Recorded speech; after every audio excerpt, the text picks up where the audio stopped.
Tumado atoye mautaye. Jufasani darongele yode famu katlinga tama farabulula. Ka ni flasima muso surunen ka keleya korodon. Nonte utoku sere.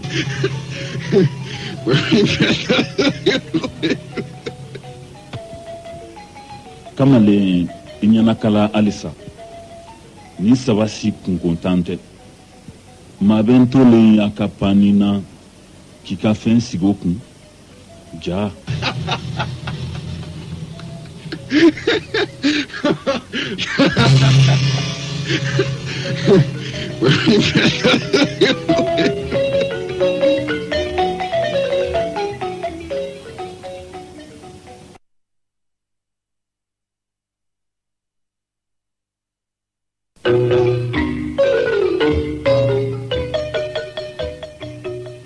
Radio Clédou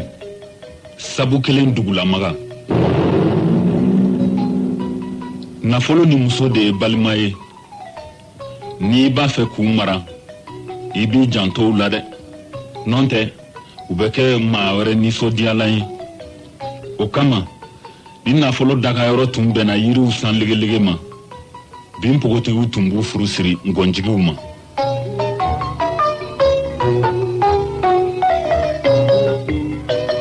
pogotigi pogo nani tigi besoli poi kata fo dogoko kinyu asimbara flala yari kani talu gwakulu la bri kale matogoda kanya muso sorobali so o ka fo ka be dofo de wulo lama beta doko dani ne mafali kabako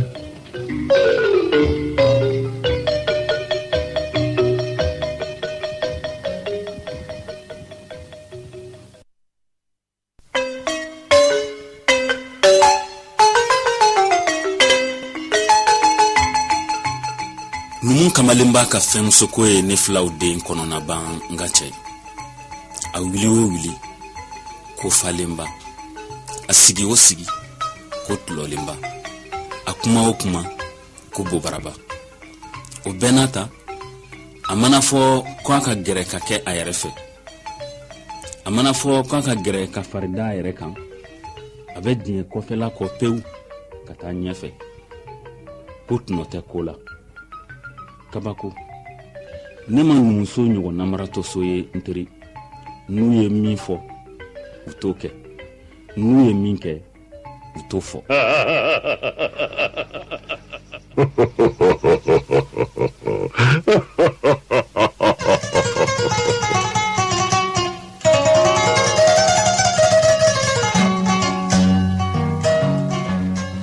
Diela tigaye nyugon lebuye balmau nuko kikain ilebura nu yere ko kimai o elebu sigero male waniye bukela e bulukon trikela kana yingalike abolo dona bula nonte buke masitien dalaw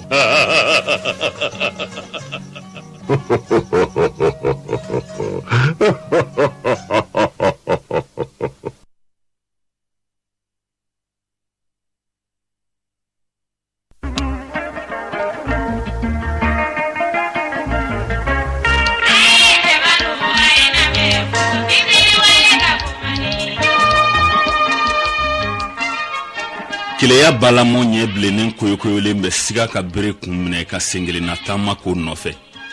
ka soroka yere bulukile mine ko kari kaw ko le fali dente ke nyintanye kale bora katanindila abe demunin kela nyana kale kungolo ta fari doy chebakoro kileya bato obi la samantan ki noro kogola foka basaw dabaliban ka tlo flatige ko e mikro e ko fili maw sengoro oluko toyongo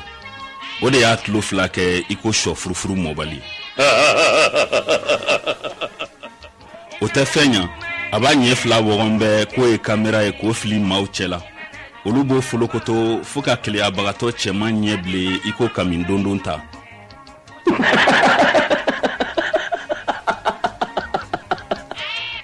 fade itenya woldema femin be feri fenkele a kɛminanw de tɛ kelen ye dɔrɔn.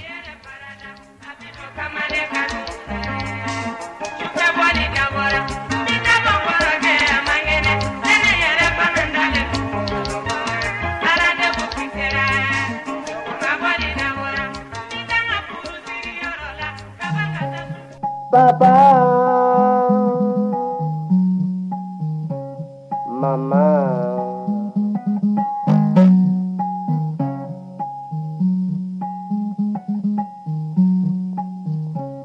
papa,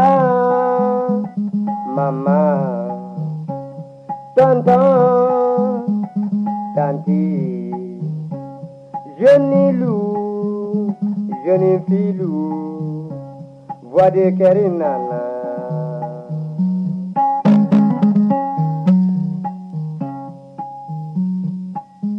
Nimbe tonton Lamine naka jama wole yo. Voix de Ker.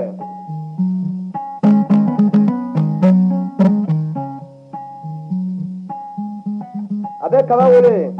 abe sisi mutuma wole, abe sisi chema fana wole.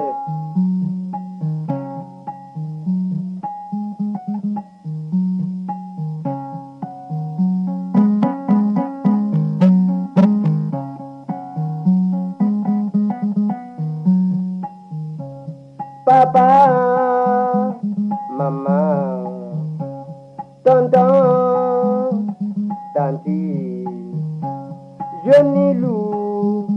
jeune filou, voix de Kerinana, avec la melingala fana wole. Kambol bela jele fo la melikala nunu koni bien tenaye docteur Kadondo amam balma bela jele fo ka damina sikaso ana kin bela jele kaina kin be kulukoro ona kin bela jele Segu Mopti Tombouctou Gao kambe nunu bela jele fo kata Kidal kana ni yoro kura mun fana farala kan aywa na tara wo yoro nasa ambeta sigidaw fana na munu mambo ina fo yanfoila ina fo san ina fo buguni ina fo kata fo kolon kono anga foli be nunu bela jelen ye biye docteur Kadon ye negejuru woye Mugan kele fufu tan ani kele bataki woye 76 43 70 45 apseka bataki blauka d'autres aywa monsieur ko masra soro a farimandala ala ka noya tenen fana masra soro repo bale bolo ma ka konyola kuma ti dengu ale korola kumbere kundimi nunu a tan manro oh musoro bana ale mekile ko lu ku bela jele no su comme chelon ala ka noya kay la ka toro do akambe tanti fokuswe ambi tenen fana fu kanga musoro ba fu tenen fe ani demsanu bela jele docteur Fouli Bibolo abi alamaba obefo mi madame wolo gemana muso safi fo ponji madani kanga Fouli bay kosbe madani be nema la sisan ko docteur madani yele mana yoro mina madani be Bamako bedi ye jimel de babulo jimel la ma se jimel tal madame bi jo aga yoro la be da YouTube ko kuna ene mo mi lojira kuluba fo dagolo ni nawo e jole nyabe fambelo ay ponje sage docteur so ko fote antenne parabolique era e fenge télé so ba antenne era bi yala le klala dani bi jole to dro ka fo mo ko mandoko awbe muna duguma ma kunu ga bos no ngo pongere point stratégique de to wona na colonisation na ko amna point stratégique no iba uye point fin ketano stratégie de rouble au bolo point jeta la jme abe o kelende nuna na yoromna ubala je ubseka yeli ke yoro de do ere ma fo c'est ça non vu sur plombang te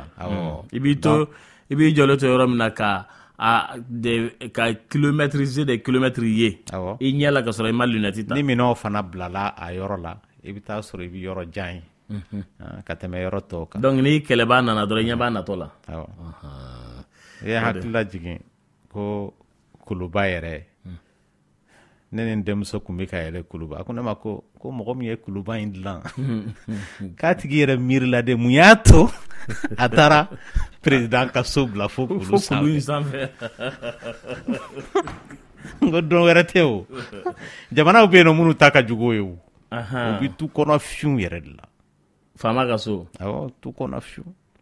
o ye fɔlɔfɔlɔ kow ye o i y'a dɔn kɛlɛ tilew la dɔw tɛ dugukolo yɛrɛ kɔrɔ est-ce que o ɲɔgɔnna mun bi faama dogoso mun bi Allemagne a ti yɔrɔ siw bunker ba ninnu awɔ kungo kɔnɔ fin i bɛ taa sɔrɔ kɛlɛkɛminɛnw baw b'u bolo yen nɔ awɔ faamuna n bi docteur Haidara fo ale ye gynécologue ye Kalama docteur Kone Bokari a fana ye gynécologue ye n bi docteur So Fatumata Berte fo ale ye pharmacienne ye madame Kulibali Aissata Kulibali ale ye comptable ye k'an b'olu bɛɛ lajɛlen fo dɔgɔtɔrɔ o bɔlen kɔfɛ sa an ni Baramali mɔgɔw an n'olu de bɛ baara la ɲɔgɔn bolo bi u ka mɔgɔw bɔlen don ka u ka boisson yira mɔgɔw la n'o ye boisson double XL ye boisson double XL ni i mana taa Bamako fan o fan fɛ i bɛ Baramali ka équipe mɔgɔw sɔrɔ yen bi kɔni u bi quartier mun na o ye Bamako kura Wɔlɔfɔbugu Bolibana ani Sogonikɔ ani Falajɛ Baramali ka mɔgɔ minnu bɔlen don u bɛ k'u ka boisson double XL ni yira mɔgɔw la u bɛ Bamako kura u bɛ Wɔlɔfɔbugu u bɛ Bolibana u bɛ Sogonikɔ ani Falajɛ u bɛ se k'u wele nɛgɛjuru la n'o ye 72 47 0909 72 47 0909 n'i y'u wele o la bɛɛ u bɛ taa i sigiyɔrɔ la ka taa boisson d'i ma ka taa i masala fana ka hakilinaw yira ɲɔgɔn na boisson nin kan n'i y'u wele tuma o tuma sa i n'u bɛ se ka ɲɔgɔnna sɔrɔ u ka boisson double XL u bɛ to o de yira aw la a depuis aw ka sigidaw la n'aw bɛ gɛrɛnw na n'aw bɛ so fana kɔnɔ a bɛ se k'u wele 72 47 0909 an n'u bɛ ɲɔgɔnna sɔrɔ surtout Bamako kurakaw Wɔlɔfɔbugu Bolibana Sogonikɔ ani Falajɛ o ye awɔ kɛ k'an bɛ Keyita fo Keyita ye muso filanan ta NBB Keyita cɛjan a ye muso filanan ta an taar'u bolo da mana na wa kɔɲɔso yɛrɛ bɔra a muso dira a ma ko bɛɛ lajɛlen ka dugawu kɛ NBB Keyita kɛjan maninkakɛ a ka muso filanan dira a ma o bɔra kɔɲɔso la k'an b'a fo kosɛbɛ ka NBB baarakɛlaw bɛɛ lajɛlen fo Tarawele an bɛ Tarawele fo kosɛbɛ a baarakɛlaw tɔw Jakite a n'a ka mɔgɔw k'an bɛ Jakite n'a ka cɛdenw fo kosɛbɛ kosɛbɛ an bɛ taa jiri boisson jiri fana an bɛ taa o fana na Sɛnpara Sidiki Sɛnpara a n'a ka mɔgɔw bɛɛ lajɛlen k'an b'u bɛɛ lajɛlen fo o ye boisson jiri ye ayiwa n'an bɔra boisson jiri la sa an bɛ sɔrɔ ka taa se u ka directrice ma n'o ye madame Sɛnpara Awa Tale k'an ka foli ba ye kosɛbɛ ninnu bɛɛ lajɛlen de bolo donnen bɛ ɲɔgɔn bolo walasa boisson NBB bɛ se ka sira sɔrɔ u ye parfum camanba de dilan fantaw ni jus de pomme ni cocaw ni a bɛɛ de b'a la a NBB fara a dɔ in kan monsieur fait chose docteur ninnu bɛɛ lajɛlen de tun bɛ Keyita ka mariage kɛyɔrɔ la k'an bɛ Keyita n'a muso fila bɛɛ lajɛlen fo u dagayɔrɔ bɛnna Sɛbɛnni kɔrɔyɔrɔ ma a kan ka foli b'u ye ni Ala sɔnna o bɔlen kɔfɛ sa dɔgɔtɔrɔ an bɛ na i ka yɔrɔ la consultation prénatale o kɔrɔ ye mun de ye dɔgɔtɔrɔ kan don o kɔrɔ ye ko sɛgɛsɛgɛliw minnu bɛ kɛ muso lajɛlenw yɔrɔ la muso lajɔlenw yɔrɔ awɔ nka o dɔrɔn tɛ a bakuruba fɔ la a bɛ n'a fɔ kɛwalew minnu bɛ bolo da dɔgɔtɔrɔw fɛ ani muso lajɔlen fɛ a bɛ se ka kɛ furakɛli sira ye a bɛ se ka kɛ bana kunbɛli sira ye a bɛ se ka kɛ hali ladilikan ye walasa muso mun lajɔlen don a n'a den bɛ se ka kisi kɔnɔbara in tɔɔrɔ ma cogoya min na ale ni jiginni kɔlɔlɔ aw b'a fɔ mun ma ko k'a to muso kɛlɛ la awɔ donc walasa k'a tigi kisi o muso kɛlɛ in ma nin baara ninnu de bɛ bolo da dɔgɔtɔrɔ fɛ o de ye consultation prénatale nin ye awɔ ayiwa ale bɛ daminɛ wagati jumɛn kabini i mana si ka k'a fɔ i lajɔlen don o kɔrɔ i kan k'a daminɛ musolakaw b'a dɔn ni mun ye o de ye peseli ye oui d'accord donc peseli an y'a kɔlɔsi laadala ko la maa caman bɛ yen u b'a fɔ ni kalo 3 dafara wala kalo 4 o n'a ɲɔgɔnnaw peseli kɔni a kan ka daminɛ kabini dɔw mina y'a dɔn k'a fɔ i lajɔlen don k'a d'a kan a caman bɛ yen nɔ yan n'u k'a daminɛ o b'a sɔrɔ kasaraw caman y'u sɔrɔ o de y'a to a ti kɔnɔni kɛ n'ala sɔnna ma ayiwa dɔgɔtɔrɔ nka avantage jumɛn de bɛ peseli in na a nafa ye mun ye o de ye ka jigini labɛn jigini ti labɛn jigini don k'a d'a kan n'i y'a jateminɛ kɔnɔbara ye wagati 3 de ye kɔnɔbara kalo 3 fɔlɔ ani kalo 3 mun bi da o kan ani kalo 3 laban kabini kalo 3 fɔlɔ i bi taa sɔrɔ dɔgɔtɔrɔ b'a banabaatɔ in lajɛ hali n'o y'a sɔrɔ bana t'a la muso lajɔlen bi lajɛ de banaw minnu bi kɛ sababu ye ka kɔlɔlɔ lase den ma kabini den yɛrɛ ma dilan kabini a ma dafa walasa k'olu kunbɛn tonso ɲimi bana b'o la diabète bana b'o la tension bana b'o la i bi taa sɔrɔ tétanos bana b'o la joliko dɛsɛ b'a la a banaw ka ca tonso ɲimi koloci k'a lajɛ la a tigi yɛrɛ dusukunbana b'a la wa yalama a sɔn a bɛ se kɔnɔbara kɔrɔ wa bana b'a la mun bɛ se ka yɛlɛma den fɛ wa bana b'a tigilama la mun yɛrɛ bɛ den bali ka kɛ den ye wa donc o sɛgɛsɛgɛliw bɛ kɛ n'o kɛra n'o y'a sɔrɔ bana dɔw yɛra mun b'a to kɔnɔbara in tɛ se ka taa ɲɛ olu bɛ furakɛ walasa u kana fiɲɛ bila den na o ye kabini kɔnɔbara kalo 3 fɔlɔ k'a d'a kan o wagati de la den fari bɛ dilan n'o banna ka ban den fari ti dilan bilen a yɔrɔ si ti dilan a tɔ tora den fari ka kumaya de o de y'a to n'o tɛmɛna n'o y'a sɔrɔ den kunkolo sɛmɛ ma dilan walama kunkolo ma dilan la o ti dilan bilen o n'o y'a sɔrɔ sɔn ma dilan walama a ma dafa a ti dilan bilen dɔgɔtɔrɔ sɛmɛ ma dilan den na o bɛ balo wa a ti balo dɔw bɛ i bɛ taa sɔrɔ u fari yɛrɛ a ma datugu ala kɛn bɛ ka fari fan kelen dilan a ye don in dilan camancɛ in ma datugu donc o tɛna datugu bilen o ye kalo 3 fɔlɔ ye kalo 3 filanan dɔgɔtɔrɔ bɛ peseli mun kɛ a dabɔkun de ye walasa kɔnɔbara in kana tiɲɛ a dabɔkun ye banaw minnu bɛ kɛ sababu ye ka kɔnɔbara in tiɲɛ k'olu kɛlɛ jango infection o de ka ca o wagati la kosɛbɛ ni ne ko infection lɛminɛnpo banaw dɔrɔn tɛ a bɛ se ka kɛ sugunɛ banaw ye a bɛ se ka kɛ sumaya ye o de y'a fɔlɔ yɛrɛ ye Mali la yan ale ni tumu minnu bɛ kɛ sababu ye ka joliko dɛsɛ lase a tigilama ma donc docteur diyagoya de ni muso garisigɛra dilanna bana in b'a sɔrɔ wa k'a d'a kan i bɛ taa sɔrɔ banakisɛw b'an fari la ka kɔrɔ o lamɛn minnu bɛ lɛminɛnpo bila an na nka ni i mana lajɔ i fari bɛ fɛgɛyali mun kɛ o b'a to o banakisɛ ninnu bɛ k'i ma jugu ye o b'i fari kɛlɛ o de y'a to i b'a ye dɔw bɛ hali n'o y'a sɔrɔ lɛminɛnpo jɛman in t'u la mun y'a banalama ye n'u lajɔra ka ban donc o la o bɛ kɛ sababu ye lɛminɛnpo in bɛ bange u fari la k'a d'a kan wagati la banakisɛw bɛ se u fari la parce que a fɛgɛyalen don kɔnɔmaya fɛ o n'a ɲɔgɔnnaw donc kalo 3 laban dɔgɔtɔrɔ b'a lajɛ yalama den a balo cogo ka ɲi a ba dɛbɛ la wa muso yɛrɛ balo cogo ka ɲi wa o wagati la i bɛ taa sɔrɔ den mago b'i dumuni na kosɛbɛ muso yɛrɛ mago bɛ dumuni na kosɛbɛ i b'a kɔlɔsi muso la ka mun kun tɛ dumuni kɛ kɔnɔbara daminɛ la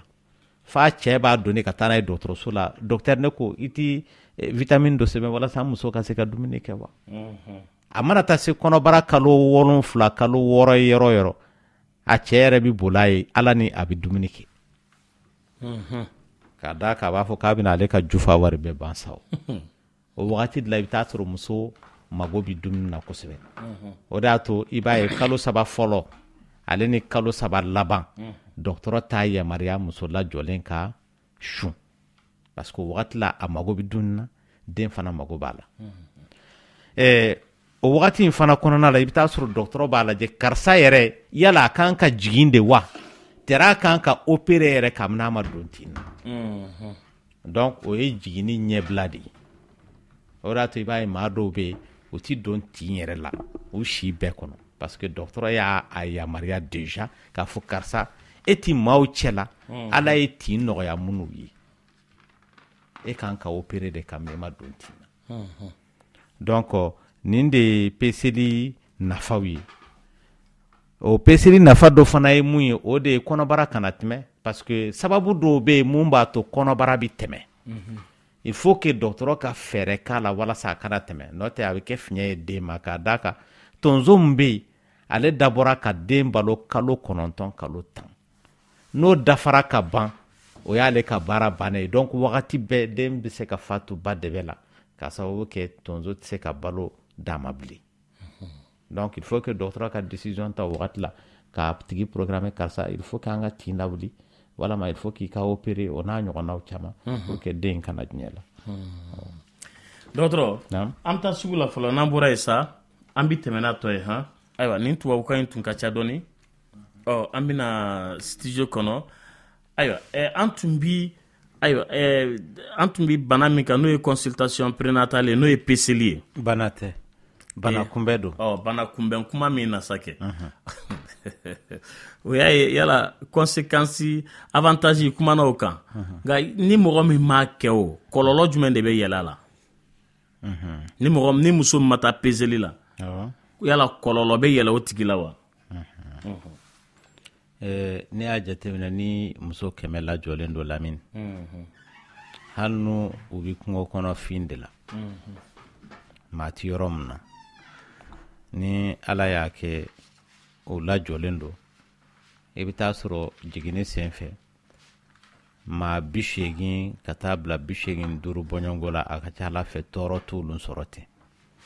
nka maa 15 ɲɔgɔnna tɔɔrɔ b'olu de sɔrɔ olu de bi to muso kɛlɛ la bon i t'a dɔn yan'a ko ka kɛ mun bi to a la ani mun ti to a la o de y'a to bɛɛ dama ka kan i bɛ taa sɔrɔ peseli senfɛ k'a fɔ karisa kɔni i b'a ye musolaka dɔw bɛ yen nɔ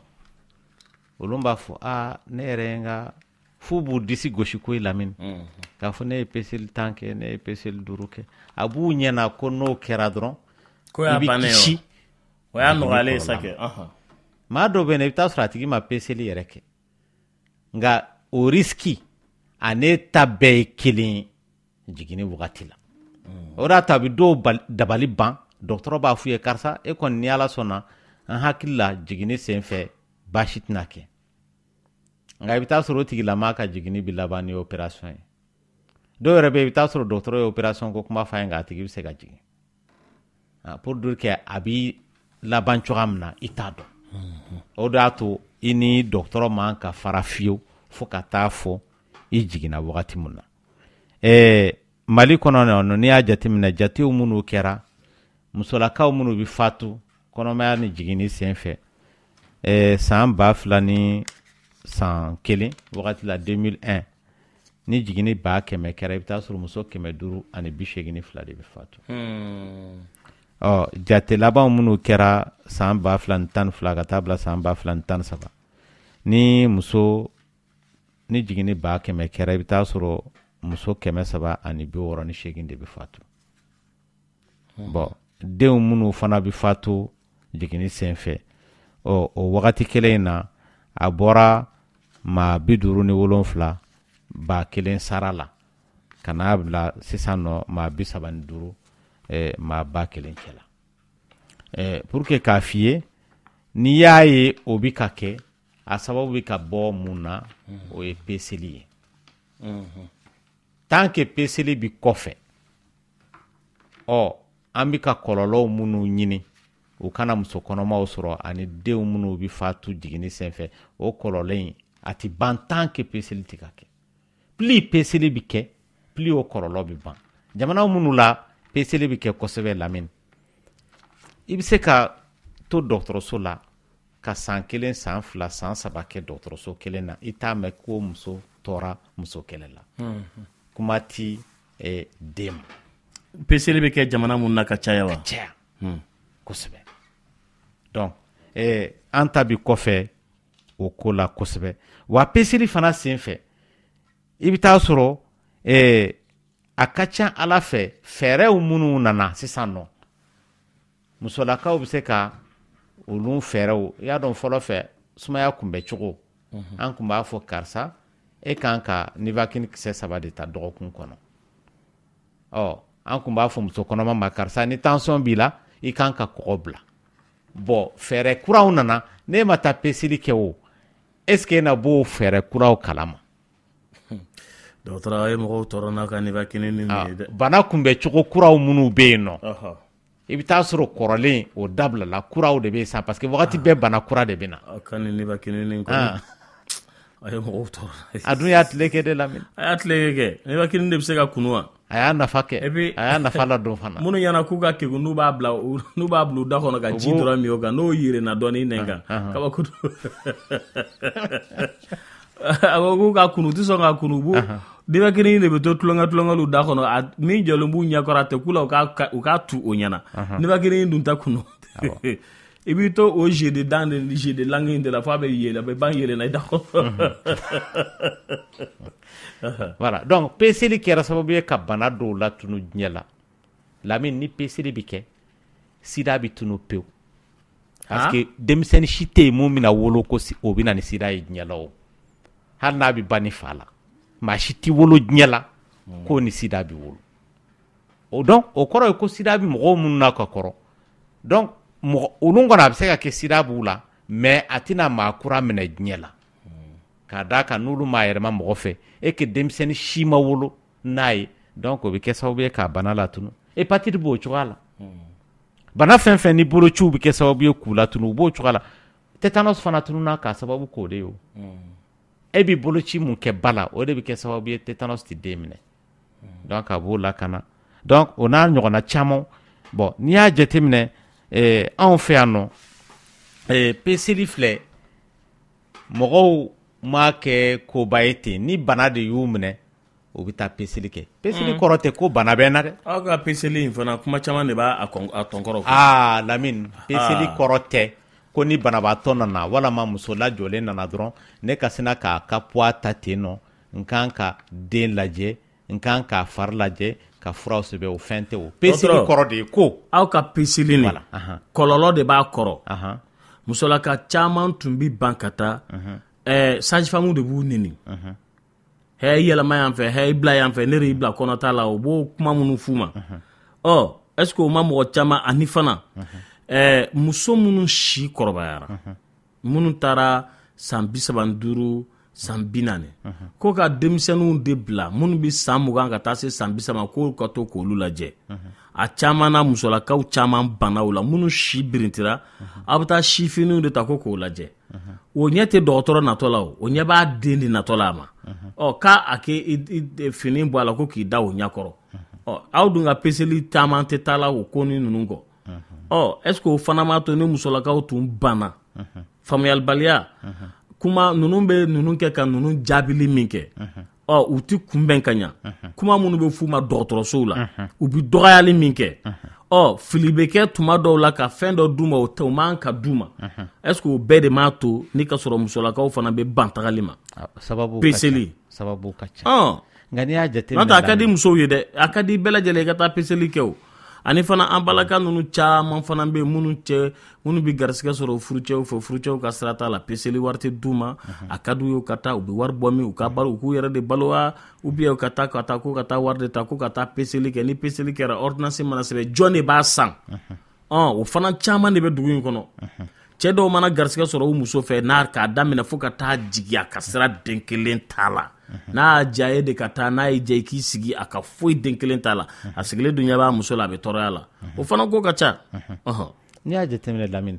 peseli tɛ furasan in dɔrɔn ye n ko ladilikanw de bɛ di a tigilamɔgɔ ma o de y'a to a bɛ maa caman ɲɛna mais ladilikan ka di ni bonya ye kɛ i bɛ taa sɔrɔ sisan nɔ ne bɛ misali d'i ma maa dɔw bɛ yen nɔ i bɛ taa sɔrɔ u ɲɛjitɔ de bɛ na peseli kɛyɔrɔ la u nakun tɛ peseli in dama ye dɛ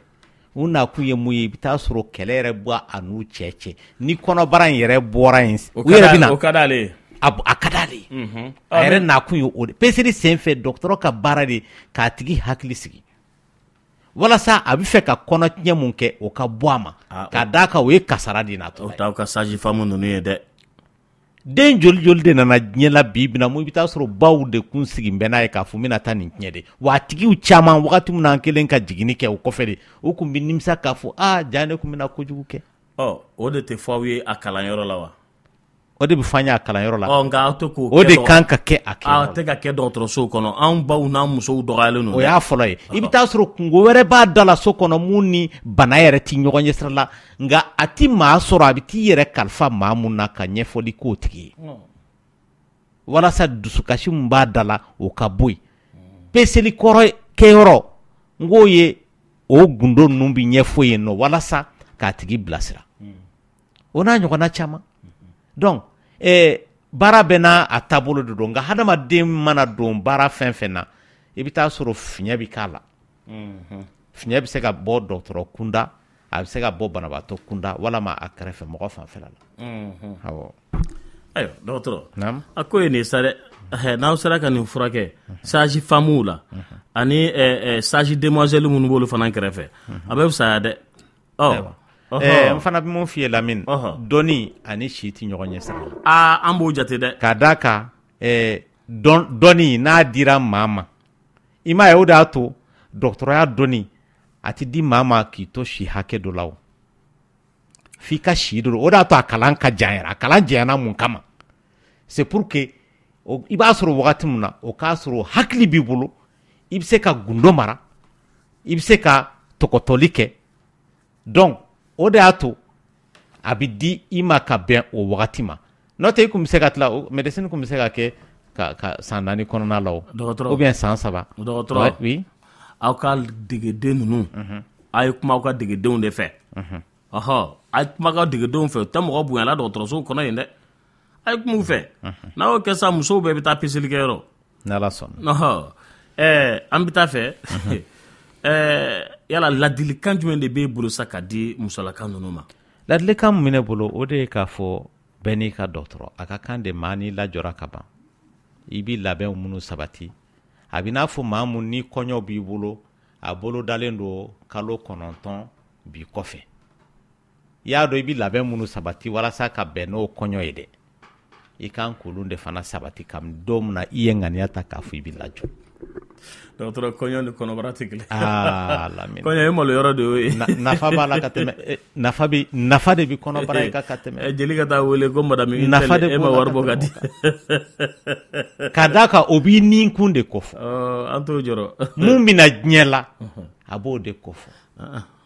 i ye hakili jigin. jelimuso bɛ se ka taa kule la cogo di ko madame Traoré filɛ nin ye e ma bɔrɔ wari bɔ. parce que nin ye nin ko de ye i ye hakili jigin sura kan to intervention na n ka kirinankɛla bɛ k'a fɔ n ye a kɛra 5h30 wagati o y'a sɔrɔ an bɛɛ kununa sunɔgɔ la sɔgɔmada joona in na an kun dɔ bɛ an kun y'a daminɛ kabini minuit yɛrɛ ye an ta tila fo 5h30 o y'a sɔrɔ ale n y'a lawuli ka bɔ sunɔgɔ la ne yɛrɛ la kununa ka bɔ sunɔgɔ la ka t'o ko in na o y'a sɔrɔ den an kelen ka sisan nɔ tubaarikala n y'a dɔn k'a fɔ a bɛ kule la a bɛ kow bɛɛ baasi foyi t'a la baasi foyi t'a la a ko ne ma ko ko bɔn ko nin den fasugu ninnu mun natɔla don diɲɛ la ne de kɛra sababu ye u ka balo o tigi kelen de bɛ tila ka yɛlɛ Jakarta kan ka to ka ayi k'u tɛgɛ seri ma circulation na ko n'a kun b'a dɔn k'a fɔ ne kun tɛ a tɛna diɲɛ la k'a kun t'o kɛ n ko nka a bɛ kɛ cogo di diɲɛ ye o de ye o ladilikan mun bɛ n bolo jeunes ka fara k'u bolo fili mɔgɔw ma o faamuna ayiwa ladilikan bɛ dɔgɔtɔrɔ bolo ko jeunes a ye fara k'aw bolo fili mɔgɔw ma u bɛ mɔgɔw dɔgɔya circulation i bɛ kuma fɔ u yɛrɛ ka ɲuman na u bɛ se k'u bolo fili ten ka fɛn dɔ f'i ma ka tɛmɛ k'a sɔrɔ ne kun tɛ a tɛ se bolo fili yɔrɔ ma o a bɛ faamu donc ladilikan mun bɛ n bolo o de ye k'a fɔ maa o maa n'i lajɔra kabini i lajɔra don min na i kan ka mɔgɔ dɔ choisir mun b'i ka peseliw kɛ a bɛ n'a fɔ ni mɔgɔ min bɛna so jɔ i bɛ maçon ɲini donc k'a k'i ka so jɔla ye donc o y'a fɔlɔ ye filanan i ka peseli daminɛ joona ka d'a kan bana dɔw bɛ yen o bɛ kɛ maa sababu ye ka kɔn kɔnɔbara kalo 3 wala kalo 2 yɛrɛ an delila ka bana mun kofɔ ni ala y'a kɛ gɛrɛsɛgɛ bɛ taa sigi yɔrɔ la mun tɛ den so bon n'e ma kɔn ka lajɛ i bɛ taa sɔrɔ a ka ca ala fɛ gɛrɛsɛgɛ yɛrɛ tɛ kalo kelen sɔrɔ a bɛ pɛrɛn a tigi la o de y'a to opéré tɔw ka ca anw fɛ yan Lamini i b'a ye maa caman bɛ yen u b'a fɔ ko kabini dɔgɔtɔrɔya nana opéré cɛ o tɛ o parce que mɔgɔw de tɛ taa dɔgɔtɔrɔso la joona bon a kɔnɔ fasugu a ka ca ala fɛ n'i taara dɔgɔtɔrɔso la joona hali sisan maaw b'an bolo minnu i bɛ taa sɔrɔ an ye pikiri de d'u ma kɔnɔbara in ma pɛrɛn bilen a tigi bɛ kisi opération tɔɔrɔ ma wa a ka denko tɛ dɔn bɔgɔ la mais ni e m'o kɛ ni kɔnɔ pɛrɛnna a tigi a ka denko bɛ dɔn bɔgɔ la hali n'a kisira kɔnɔbara tɔɔrɔ ma a filanan kɔnɔ fasugu dɔw bɛ yen minnu tɛ kɔnɔbara ɲuman ye i bɛ taa sɔrɔ den bɛ kunkolo t'a la kunkolo tɛ fɛn min na o bɛ se ka balo ni dɔgɔtɔrɔ y'a ye joona o kɔnɔbara fasuguw bɛ bɔ yen n'o tɛ n'a mana taa ɲɛ i bɛ taa sɔrɔ a tigi taamatɔ la a kɔnɔbara kalo 6 a nɛnɛkili bɛ se ka degun n'o ye ba yɛrɛ ye wa ba yɛrɛ parce que ji de bɛ taa kɛ kɔnɔbara in na ka kɔnɔbara in faji la n'i y'a ye i b'a fɔ sabanin kɔnɔ k'a sɔrɔ kɔnɔbara yɛrɛ bɛ kalo 6 la k'a sɔrɔ a man ɲi yɛrɛ fana a man ɲi yɛrɛ fana donc a tigi bɛ o degun mun kɛ a bɛ se ka kɛ a sababu yɛrɛ ye donc o ladilikan de bɛ n bolo k'a ɲɛfɔ mɔgɔw et puis ladilikan minnu ni dɔgɔtɔrɔw b'a d'u ma o k'u minɛ n'u tɛgɛ fila ye a dabɔra u yɛrɛ de ka kɛnɛya ani den ka kɛnɛya kama voilà k'an bɛ docteur Kone fo kosɛbɛ Lafiyabugu CSCOM belebeleba la a n'a baarakɛɲɔgɔn bɛɛ lajɛlen dɔgɔtɔrɔ nɛgɛjuru ye 21 ni 1 foni futani kala an balimaw bɛ fɛ ka kuma i fɛ yɛrɛ tilenna Mansu dɔgɔtɔrɔ tulo b'i la docteur ne bɛ fɛ san ne bɛ furubato la dɛ a bɛ biri ne na kojugu an taara dɔgɔtɔrɔso la u ko ko infection tɛ quoi an taara yɔrɔ caman u ko ko jiko dɛsɛ ninnu fana tɛ mais hali san ne a kɛ a bɛ biri ne na kojugu a sababu ka ca mun to dɔrɔn o kɔni e ni cɛ bɛɛ de bɛ lajɛ dɔgɔtɔrɔso la o ne ni cɛ yɛrɛ de bɛ taa ɲɔgɔn fɛ donc an tagara siɲɛ fɔlɔ la u ko ne ma deli a la k'o de don fo sisan halisa a bɛ digi ne na i bɛ segin ka taa u ka a ɲɛɲini sira wɛrɛ fɛ hali bi a sababu ka ca e ka furu in ye fasugu jumɛn don furu fasugu jumɛn de don furu de don kɛ ayi parce que furu fasugu dɔ ka ca Lamini furu dɔ bɛ yen nɔ a ka di n yɛrɛ ye ni n kun ye n dira a tigi ma dɔw fana ta ye diyagoya ye diɲɛ furu don wa terigoya furu don n yɛrɛ de ko n b'a fɛ a banna voilà donc o b'a ye o sababu fana ni tɔw ta tɛ kelen donc hali bi i ni cɛ ka segin ka taa dɔgɔtɔrɔso la i y'a faamuya kana jigin dɔgɔtɔrɔ la k'a su in na bamanankan ninnu jɛlen tɛ a bɛ faamu dɔgɔtɔrɔ ko n balimamuso de bɛ ka ɲininkali kɛ ko muso jalanya de selen don ale ma ani fana ayiwa nege foyi t'ale la a bɛna ɲininka k'a n'a cɛ la ko dɔ ye ale ye muso jalan ye kosɛbɛ nka nege yɛrɛ mɔrɔsɔ t'ale la ko bɛ se ka kɛ mun de ye a ko a bɛ san joli la denmisɛnnin tɛ dɛ a tɛmɛna san 30 kan o bɛ denmisɛnnin de o muso jalanya in kɔni sababu ka ca Lamini jango bi na a caman bɛ yen nɔ a bɛ bɔ anw yɛrɛ la Lamini bana caman bɛ yen sisan nɔ fɔlɔ fɛ o tun tɛ yen jango muso jalanya ko ninnu parce que kabini wagati min na tɔɔrɔ foyi tɛ mɔgɔw kan u bɛ fɛn wɛrɛw utiliser u fari la u fari mago tɛ mun na finalement i bɛ taa sɔrɔ fari yɛrɛ kan ka baara mun kɛ k'o fɛn ninnu dilan k'a yɛrɛ dɛmɛ a tɛ se k'o baara kɛ bilen a laban a bɛ kɛ tant que e ma fura utiliser sa e fari tɛ se k'a yɛrɛ sɔrɔ voilà a bɛ faamu dɔgɔtɔrɔ ko k'i ɲininka ko butɔn de ka ca ale yɛrɛ la ko butɔn ninnu bɛ furakɛ cogo di ko butɔn ninnu y'ale cɛ juguya kojugu k'ale ale tɛ se ka bɔ kɛnɛ ma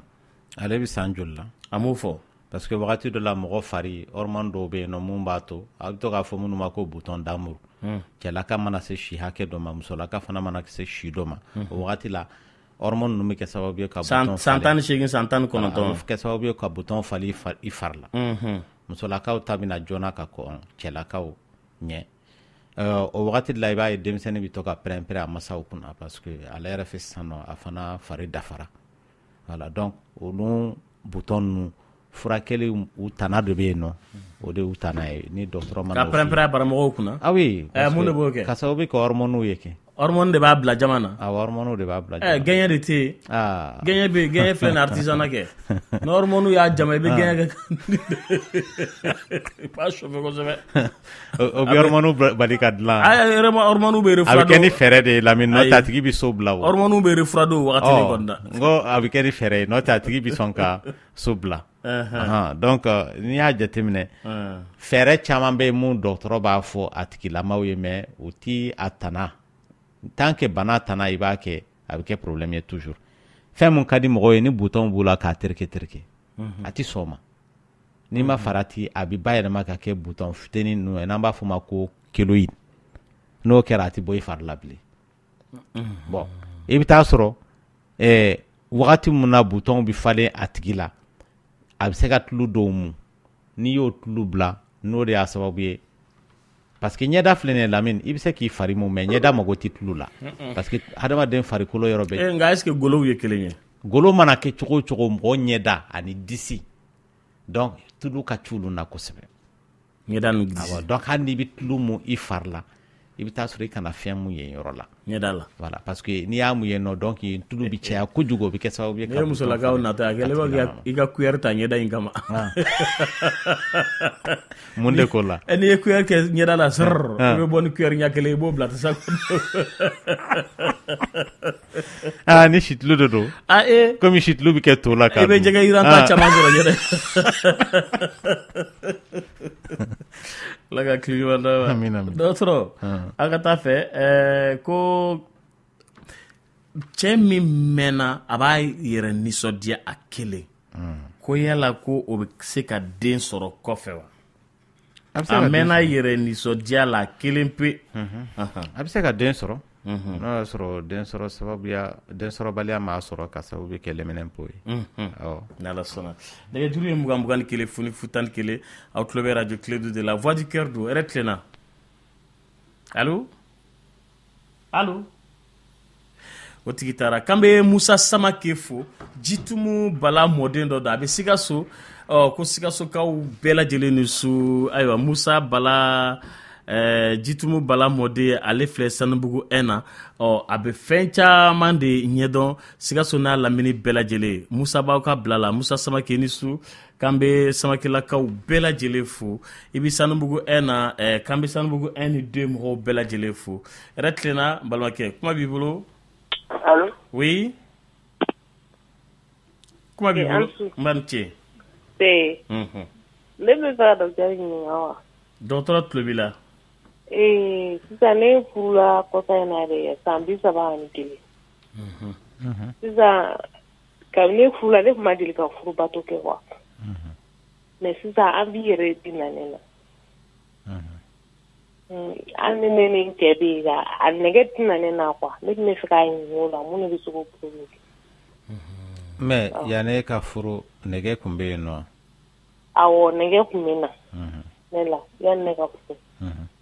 Mais kɔsa in na de komi a ye ne sɔrɔ npogotigiya la san 31 mais sisan an ji tɛna ne na yɛrɛ. Mais furubato sira fɛ envie kun b'i la daminɛ la walama kɔsa in na de a tunna walama kabini Ala k'i da yɛrɛ ye furubato fɔlɔ la envie kun t'i la. Envie kun tɛ ne na nɛgɛ yɛrɛ tɛna ne na yɛrɛ de quoi a ko ko furubato nɛgɛ bɛ yen nɔ an b'a ɲini cɛ k'o di. Bon o sababu ka ca an b'a fɔ ma ko frigidité la mais ne hakili la n delila ka kuma frigidité kan a sababu n'i ma don ɲininkalibaw la den fanfɛla tuma dɔ la hali an bɛ ɲininkali kɛ somɔgɔw ta fanfɛla la ani cɛ ta fanfɛla la furu yɛrɛ kɛra kɛcogo minnu na donc mɔgɔ dɔw fana i bɛ taa sɔrɔ u kunkolo fana fɛɛrɛ bɛ minɛ yɔrɔ dɔw la kɔɲɔ yɛrɛ kɛcogo fɛ donc il faut que o bɛɛ de sɛgɛsɛgɛliw ka kɛ pour que a ka dɔn fiɲɛ bɛ yɔrɔ min na i y'a faamuya. Wagati min na kɔɲɔ kɛra a kɛra k'i to laada la wa? Ayi o sɔn tɛ laada la. D'accord i bɛ taa dɔgɔtɔrɔso la ɲininkaliw caman de bɛ yen minnu bɛ sɛmɛ in na ani sɛgɛsɛgɛli pour que k'a sababu dɔn parce que sababu bɛ se ka tali kɛ i bɛ hakɛ to musoya minɛnw na walama kunkolo yɛrɛ la. Awɔ.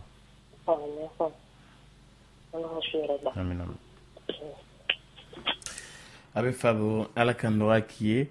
nɛgɛjuru ye 21 21 foni futani 1 hɛrɛ tilenna kuma b'i bolo. Oui n balimakɛ kuma b'i bolo. Barche. Andara. La émission Kara Kodu. Dora Maulane. Foli jaranye.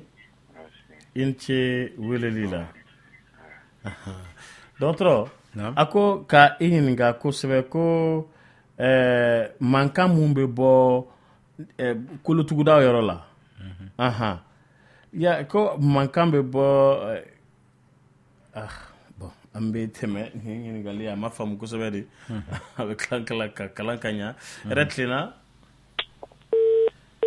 Ayiwa ko ni ale ni a furumuso n'u u tilala furubato la mun y'a dɔn ko u kolotugudaw bɛ mankan bɔ k'o bɛ se ka kɛ mun de ye. Kolotugudaw bɛ mankan kɔni bɔ mankan kɔni sababu parce ka que ko fɛ ale n'a furumuso k'u bɛ furubato kɛ siɲɛ caman yɛrɛ koyi ko yala ko sɛgɛn de b'o fɔ wa k'olu fila bɛɛ kolotugudaw de bɛ mankan bɔ ten. Mankan yɛrɛ kolotuguda la a ka ca Ala fɛ n'a bɔra i bɛ taa sɔrɔ lamini mɔgɔ minnu tɛ farikolo ɲɛnajɛkɛlaw ye a ka teli k'o tigilamaw de sɔrɔ n'i bɛ farikolo ɲɛnajɛ kɛ donc i fari kɔ a bɛ bɔ donc hali n'i ye baara gɛlɛn kɛ a tɛna o tɔɔrɔw las'i ma voilà a ka ca Ala fɛ a sababu ye o de n'o tɛ ani furubato tɛ ɲɔgɔn ɲɛ sira la o bon komi furubato fana ye baara ye voilà donc o de relation b'u ni ɲɔgɔn cɛ sinon hali ni a bɛ ka fɛn wɛrɛ kɛ mun tɛ furubato ye o kɔrɔ ye kolo tuguda ninnu bɛ mankan bɔ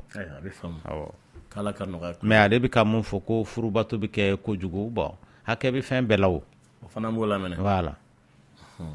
docteur ko ka i ɲininka n bɛ nin fɔ tubabukan na a ko certains virus ont des esprits, c'est une question qu'il pose. Si oui, sont-ils commandés de l'extérieur? Ko k'i ɲininka la. Ale ko banakisɛ dɔw bɛ yen jango a banakisɛw tɛ ye ɲɛ yɛrɛ la ko hakili b'o la bɛn hadamaden bɛ hadamaden de ka hakili ko kalama o banakisɛw fana hakili min b'u la o ka jugu a dɔw ta ka jugu ka tɛmɛ hadamaden ta kan parce que an b'an yɛrɛ de ta kalama ka d'a kan olu fana fɛɛrɛ fɛn fɛn b'a to u bɛ se ka jɛnsɛn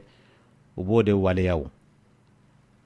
bon ale bɛ ka mun fɔ tan a bɛ n'a fɔ philosophie sujet de don donc voilà k'an k'o de kuma fɔ sunna o kuma tɛ ban fɔla yan voilà o ye hakili kumaw de ye o dun hakili kumaw bɛɛ de jo b'o la i tɛ se k'a fɔ ko tiɲɛ kelen b'a la koyi an b'a fɔ kumadonso yɛrɛ b'a fɔ ko la vérité n'existe pas chacun a sa vérité voilà donc sɛgɛsɛgɛli dɔ b'a tɔ ɲɛnabɔ sa a bɛ faamu nɛgɛjuru ye 20 ni kelen foni fo 11 yɛrɛ tilenna allo oui kuma b'i bolo salam alaikum alaikum salam bon vraiment je suis censé aujourd'hui depuis bon ɲini n t'aw sɔrɔ bon je b'a fɛ ka question fila de poser parce que une question là a mɛnna n b'aw ɲini pour que n ka poser aw kun a ma se k'aw sɔrɔ je commence par ça ni ye den dɔ bɛ yen a denkundi kɛra o ye den kundi don min na il a fait 11 mois si ma bɔ a kunkolo la bon n t'a dɔn n'a sɔrɔ kɔrɔ b'a la sur le plan médecine moderne ou bien traditionnel fana Kulibaliw ni monsieur Lenko bɛ yen n'u bɛ se ka dɔ fɔ la n'a sɔrɔ sur le plan traditionnel k'a sɔrɔ o fana kɔrɔ b'o la si ma bɔ a la halisa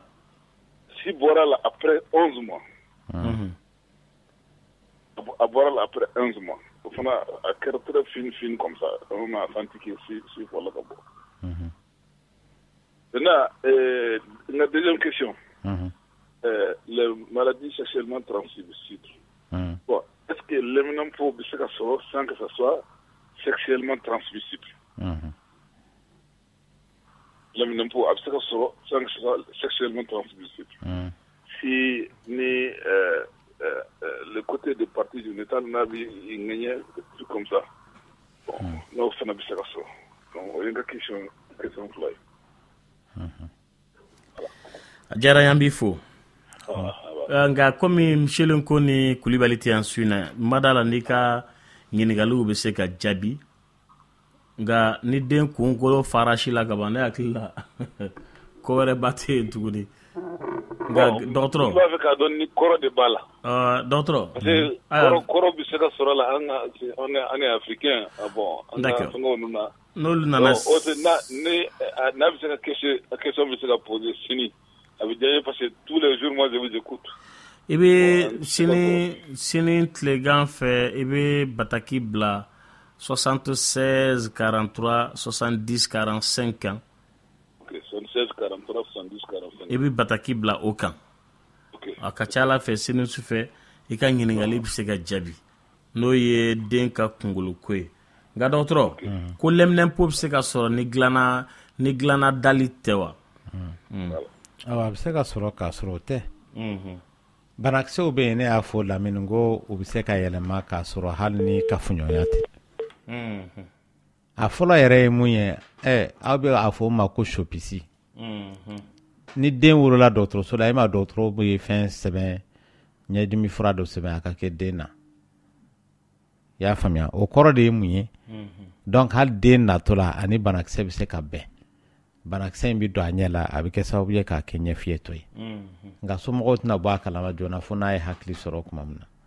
o bɛ cogoya min na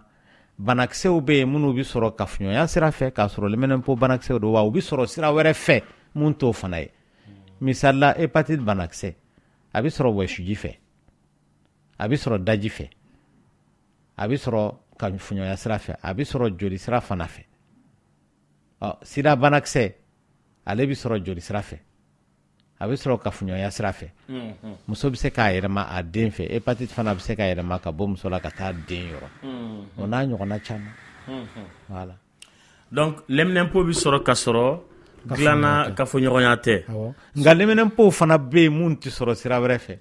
fo kafoɲɔgɔnya sira a banakisɛw tɛ kelen ye a bɛ faamu nɛgɛjuru ye 21 foni fo 11 an tulo b'i la hɛrɛ tilenna allo kuma b'i bolo Ansu nse ne t'a foli la ka émission ka di yɛrɛ de a bɛ hakilina ɲumanba de di mɔgɔw ma a diyara n ye n ce weleli la dɔgɔtɔrɔ a k'ale muso bɛ a ka kalo laban ye siɲɛ 2 kalo la k'a tun tɛ ten han ko mun de bɛ ka se a muso ma siɲɛ 2 kalo laban yɛrɛ ye tile joli ye f'an k'o dɔn siɲɛ 2 in cɛla a bɛ se ka kɛ peut-être a bɛna kalo daminɛ la tile 26 wala 28 a surunyara ale ɲɛkɔrɔ quoi bon yɛlɛma bɛ don hadamaden farikolo la o a sababu ka ca est ce que a muso kun ye mɔgɔ jalamani ye n'a bonyana est ce que mɔgɔ kuma dɔ don n'a fasara est ce que hamiw minnu b'a la sisan nɔ ani sisan muso ninnu tɛ fasa la u bɛ bonya ani fɔlɔ hamiw olu tɛ kelen sisan musow tɛ fasa donc i bɛ taa sɔrɔ dɔw yɛrɛ ka kalo labɔ yɛrɛ bɛ yɛlɛma ka bɔ a caga la le fait que u furulen tɛ n'u furula kalo labɔ bɛ sira kuraw ta yala muso bɛ kilasi dɔ la mun a bɛ examen kɛ la wa donc leçon ta hami o bɛ se ka yɛlɛma don ko la donc a sababu ka ca voilà n'o tɛ sisan muso ninnu tɛ fasa dɛ u bɛ bonya de u bɛ ka poids de ta dɔrɔn o bɔra jɔn na e de bɛ s'u kɔrɔ o cɛw kɛ i ma cɛw bɛɛ sɛgɛnnen bɛɛ b'i sen ka bɛɛ de sen bɛ ka sama ten ko i mana 50 kilos siri sen kelen na ka 50 kilos siri sen kelen na a bɛɛ sɛgɛn de aw fana de ko k'u ka bonya parce que e bɛ taa sinamuso dɔ ta mun ka bon cɛkɔrɔba taar'i jɔ banque la ka guichet lajɛ a mana guichet min lajɛ a bɛ muso belebeleba dɔ de sigilen a mana guichet min lajɛ guichet fɛn fɛn guichet 3 bɛɛ tugulen don ɲɔgɔn na o muso belebeleba de b'a bɛɛ la a bɛɛ dafurugu sigilen b'a kɔnɔ a ko espèce de tueuse d'homme que vous êtes olu ka baara ye sigili de ye o Lamini n'i sigilen don i bɛ bonya a ye muso lajɛ ko espèce de tueuse d'homme que vous êtes hɛrɛ tilenna allo oui balimakɛ kuma b'i bolo oui Ansu n b'a ci kuma b'i bolo oui somɔgɔw bɛ di n'a bɛ ka dɔgɔtɔrɔ ɲininka kuma dɔ de la wa komi ni ne n ko quoi ni n bɔra koli la n fari bɛɛ de bɛ ŋuɲɛ quoi donc bon u ko ma wagati na ko n ka fu siɲɛ n ye fu siɲɛ ka safunɛ fana siɲɛ mais toujours ne bɔra koli la n fari bɛɛ de bɛ ŋuɲɛ donc n bɛ se ka n sigi pour que n fari ka lafiya 5 minutes ɲɔgɔn na pour que fɛngɛ ji min bɛ ka se ka ja ka bɔ na pour que n ka lafiya dɔɔni wa wa a tɛ kɛ na tuma bɛɛ wa a bɛ kɛ na i n'a fɔ a période wagati de b'a la quoi wa ni bɛ ka docteur ɲininka n'a sɔrɔ ni fura dɔ tun b'a la ou bien ni bana dɔ don n bɛ se ka traiter cogoya min na quoi. Bon a ka ca ala fɛ allergie de b'o kɛ mɔgɔ la Lamine. Bon n'o fɛn sugu b'i la fɛn fɔlɔ min kan k'o essayer fɔlɔ o de ye k'a fɔ i bɛ n'i kora i b'i fari ja kosɛbɛ ni fari jalanw ye n'o ye serviette ye donc i ɲiginnen kana fini don donc i b'o essayer ka wagatinin kɛ k'a lajɛ voilà n'o tɛ allergie de b'o kɛ mɔgɔ la et puis i bɛ ka ko ji mun na i b'a jateminɛ est ce que ni ne taara ko yɔrɔ wɛrɛ la mun tɛ n ka yɔrɔ ye i n'a fɔ baarakɛyɔrɔ la est ce que a b'i sɔrɔ parce que jiw fana bɛ yen minnu bɛ se k'a kɛ bon hali ni ji m'a kɛ n'o y'a sɔrɔ e bɛ k'i ko douche mun na n'a nɔgɔlen don a kɔnɔna nɔgɔlen don o fana bɛ se k'a lase mɔgɔ ma bon dɔw ta i bɛ taa sɔrɔ a b'u sɔrɔ n'u taara u ko yɔrɔ wɛrɛ la mun t'u ka yɔrɔ ye o ye ɲugun ye awɔ d'accord n y'a faamu sinon hali wagati dɔ la ko ma ko n ka eau de javel san ko a kɛ ji la ne ko mais ne bɛ ko ji min na robinet ji de don kolon ji tɛ n sa sera ne ka eau de javel k'a la mais o bɛɛ la n y'a k'a la mais toujours o kelen don quoi mais n y'a faamu cogoya min na n bɛna kɛ ten ala sɔnna donc an cɛ ni baraji n cɛ wele la dɔgɔtɔrɔ ayiwa ko k'i ɲininka ko bilharzose ko mɔgɔ bɛ bilharzose sɔrɔ cogo di bilharzose ye mun ye sugunɛbilenni wa awɔ sugunɛbilenni ale bɛ sɔrɔ n'i taara don kɔji la walama baji la banakisɛ b'i sen sɔgɔ de ka don i tɛ bɔ a kalama n'o tɛ kɔji i tɛ Bamakɔ tuguni dɛ donc a mana kɛ ji fɛn fɛn ye fɔlɔ kɔjiw yɛrɛ jɛlen don ka tɛmɛ baji in kan o fɛn bɛɛ bɛ baji in kɔnɔ sisan donc i bɛ taa sɔrɔ a bɛ don a tigi fari la o cogoya de la nka ale kɔlɔlɔ ye mun ye n'a donna mɔgɔ la i bɛ taa sɔrɔ a bɛ sugunɛbilenni bila a tigi la sugunɛ laban bɛ kɛ joli ye o t'a bɛɛ ye dɛ Lamine i bɛ taa sɔrɔ mɔgɔkɔrɔbaw caman bɛ yen nɔ bon y'u minɛ n'o ye sugunɛbara cancer ye ka sababu kɛ bilharzose ye parce que n'a ye sugunɛ bilen denmisɛnnin fitinin bon i bɛ taa sɔrɔ sugunɛbilenma in bɛ tɛmɛ a bɛ kɛ ɲɛna ko bana banna banakisɛ in bɛ taa fanw de da sugunɛbara kɔnɔ ani yɔrɔ wɛrɛw la o bɛ kɛ sababu ye a tigi mana se san 40 ye tuma min na walama san 50 a bɛ kɛ sababu ye ka bon bila a tigi la nɛgɛjuru ye 21 foni 11 yɛrɛ tilenna allo ani su m'an ci kuma b'i bolo m'an ci ma docteur naam ne muso jiginna 2014 wa le 27 mars bon ça a fond ça ni y'a kalo 3 san bon a kɛra fɛn wa opération wa parce que k'a sɔrɔ ka dɔgɔ est ce que fɛn o la k'a sɔrɔ ka dɔgɔ k'a dɔgɔ parce que k'a jigin bɛ opération wa k'a solo ka dɔgɔ voilà parce que a jiginna 2014 27 mars bon sisan ni y'a kɔnɔna sisan ni y'a 3 mois sisan est ce que basi b'a la 2014 e ko k'a jiginna a jiginna den mun na 2014 kɔnɔbara kun sera kalo 9 ye wa awɔ a jiginna lɔn mais kuma tuguni wa a jiginna a kɔnɔma don tuguni o ko sisan a kɔnɔma don min na sisan ko césarienne de bɛ k'a la ko parce que k'a soro ka dɔgɔ voilà mais cɛ basi b'a la bon basi b'a la ne t'a dɔn e bɛ fɛ ka mun fɔ de toute façon kabini siɲɛ fɔlɔ la mun a tɛna fɛn basi a tɛna fɛn k'a la kɔni a bɛ fɛn k'a la kɔni o mɔgɔ bɛ se k'a fɔ ko opération bɛ kɛ maa la k'a tɛ non ale bɛ fɛn min nɔfɛ a bɛ opération kɔni bɛ trace kɛ o mais a tɛna basi lase muso ma o trace in tɛ dɛ o basi yɛrɛ tɛ basi ba kɛ parce que maa mun solo ka dɔgɔ a yɛrɛ k'a fɔ opération kɛra solo kama o kɔrɔ i b'i si tɔ kɛ opération de la o e tɛ jɛ ayi mais mun dabaliban ye ne minɛ e ka kuma in na e ko ne ma ko muso jiginna 2014 n'o y'a sɔrɔ a solo ka dɔgɔ sisan nɔ n ko 2014 fana a solo kun ka dɔgɔ mais 2014 a jiginna den mun na kɔnɔbara in kun sera kalo 9 ye wa awɔ a jiginna fa a tɔgɔma yɛrɛ a den bɛ yen nɔ voilà bon 2014 wagati min na a jiginna o dɔgɔtɔrɔw m'a ye k'a fɔ a solo ka dɔgɔ o wagati la wa awɔ u y'a fɔ mais a sera ka jigin a yɛrɛ ma ten ayi opération voilà sisan de i kuma na parce que mɔgɔ tɛ se ka jigin i yɛrɛ ma 2014 solo kun ka dɔgɔ opération ma kɛ sisan nɔ ko dɔgɔtɔrɔ ka décision bon ni opération kɛra solo dɔgɔya kama o y'a sɔrɔ a tigi bɛ si san joli la 118 bon ni si sera san 18 ye fɛn wɛrɛ ti fara solo ka bilen o ni opéré la ka ban siɲɛ wɛrɛ i bɛ opéré de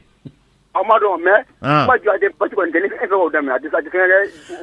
dɔgɔtɔrɔ o kuma in jaabi tɛ ne bolo la ayi i ni n balimakɛ ka problème ye min ye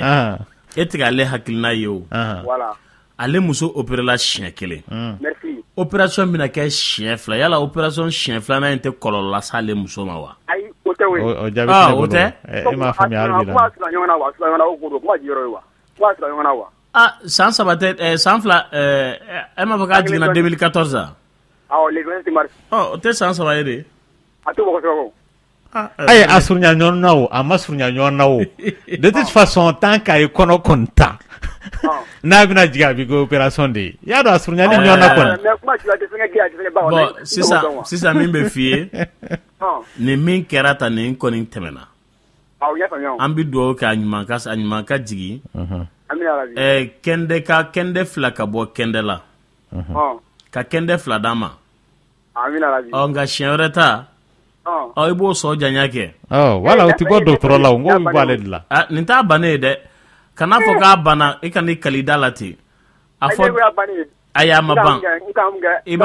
b'a fɔ de k'i b'a sɔ janya a ma ban dɛ wala o yɛrɛ ko don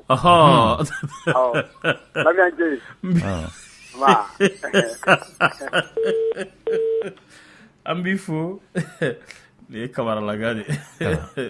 jawaralaga a ka surun ɲɔgɔn na kɔnɔ o kɔni taara ka fɔ dan jaabilaka o ala lamini n'a hakili siɲɛ wɛrɛ a na fɛɛrɛ ɲini a jɔrɔla de sisan dɔgɔtɔrɔ parce que muso ka opération kɛ san 3 kɔnɔna la o bɛna ɲini ka gɛlɛya ale bolo dɔɔni ala ka nɔgɔya ni ala sɔnna ma ko yala ni muso kɔnɔma ye di dun a bɛ ko las'a ma wa baasi tɛ nka a kana caman dun parce que di filɛ sukoro b'a la fɛn bɛ maaw hakilila la dɔgɔtɔrɔ a dun fɔra ko di bɛ kɔnɔ tiɲɛ dɛ ayi a tɛ kɔnɔ tiɲɛ hakɛ min bɛ kɛ sababu ye ka kɔnɔ tiɲɛ o laban tɛna tɔ to a tigilama yɛrɛ la dɛ voilà c'est comme ni kɔnɔma nibakini bɛ kɔnɔ tiɲɛ voilà donc a ka ca ala fɛ di filɛ nin ye sukoro min b'a la mɔgɔw kana filɛ k'a fɔ baasi dan tɛ koyi parce que a bɛ maa caman ɲɛna ko di sukoro bɛ mɔgɔ furakɛ ke non sukoro mana kɛ fɛn fɛn ye de toute façon n'a cayara a man ɲi différent jumɛn de bɛ di sukoro ani sukoro don cɛ a bɛɛ tɛ jiri de ya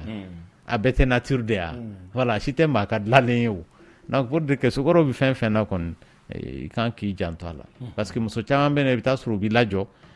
jabɛti kun t'u la o n'u lajɔra kɔnɔbara in de bɛ kɛ sababu ye ka jabɛti bange u la maa caman bɛ yen i bɛ taa sɔrɔ tension t'u la n'u ye kɔnɔ ta kɔnɔbara in de bɛ kɛ sababu ye ka tension bange u la voilà dɔgɔtɔrɔ ko den bɛ lamagali daminɛ tuma jumɛn a ba dɛbɛ la kɔnɔbara kalo 4 bon y'a ye expérience bi minnu la dɔw bɛ yen nɔ kalo 5 de o bɛ se k'a santi dɔw yɛrɛ t'a santi fo kalo 9 parce que u t'a dɔn kɔnɔbara ko yɛrɛ ye mun ye voilà ayiwa baasi tɛ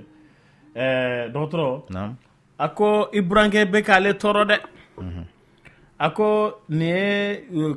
furu kalo 8 nin ye nin ye ko nka i burankɛ bɛ k'a fɔ don ko don a bɛ k'ale faga n'a kuma ye ko mun ne ko e tɛ kɔnɔ ta mun na de den wolobali o mun na e tɛ fɛ ka kɔnɔ ta mun na e mɛnna ka kɔnɔ ta dɔgɔtɔrɔ k'ale bɛ fɛ k'a faamu k'ale kan ka mun de kɛ k'ale ale ka jour de danger ninnu k'ale b'o ale ayi nka halisa nin ye problème ba ye lamini mun bɛ se ka na ni gɛlɛya yɛrɛ ye hali furubato fanfɛla la parce que den ti ale bolo den kɔni n'a wagati sera a bɛ na jango n'o y'a sɔrɔ a tigilama ma fɛn dɔ kɛ mun b'a bali ka den ta a ma bange kɔlɔsi fura ta a ma kɛwale kɛ mun b'a to a tɛ kɔnɔ ta donc o la kɔnɔbara in t'ale bolo bilen o bon a ka ca ala fɛ minnu yɛrɛ bɛ pɛrɛn-pɛrɛn na ka jalakiw da a tigiw kun a dɔw yɛrɛ fiɲɛ b'olu de la o mɔgɔ min kan k'i dɛmɛ o n'o yɛrɛ ko tora ka pɛrɛn-pɛrɛn parce que mɔgɔ caman bɛ yen o bɛ taa sɔrɔ dencɛw donc i y'a dɔn n'u mana muso furu somɔgɔw bɛ pression kɛ dencɛ de somɔgɔw bɛ pression k'ale kan parce que den mun bɛna na muso den tɛ a réalité o sira dɔw fɛ parce que a bɛ kɛ jɔnni sababu ye ka jɔnni ka si bugu i y'a dɔn a bɛ kɛ sababu ye ka cɛlaka de ka si bugu donc olu de bɛ kɔrɔtɔ voilà olu de bɛ kɔrɔtɔ pour que den kana bon n'o kɛra u ye pression kɛ cɛ kan cɛ fana bɛ se ka pression kɛ muso kan alors que a dɔw yɛrɛ la i bɛ taa sɔrɔ muso yɛrɛ nɔ tɛ yɛrɛ mun bɛ ka pression kɛ muso la ale yɛrɛ de ye banabaatɔ ye voilà ko cɛ ka jugu dɛ ayiwa baasi tɛ nɛgɛjuru ye 21 foni fo 11 yɛrɛ tilenna allo Mansu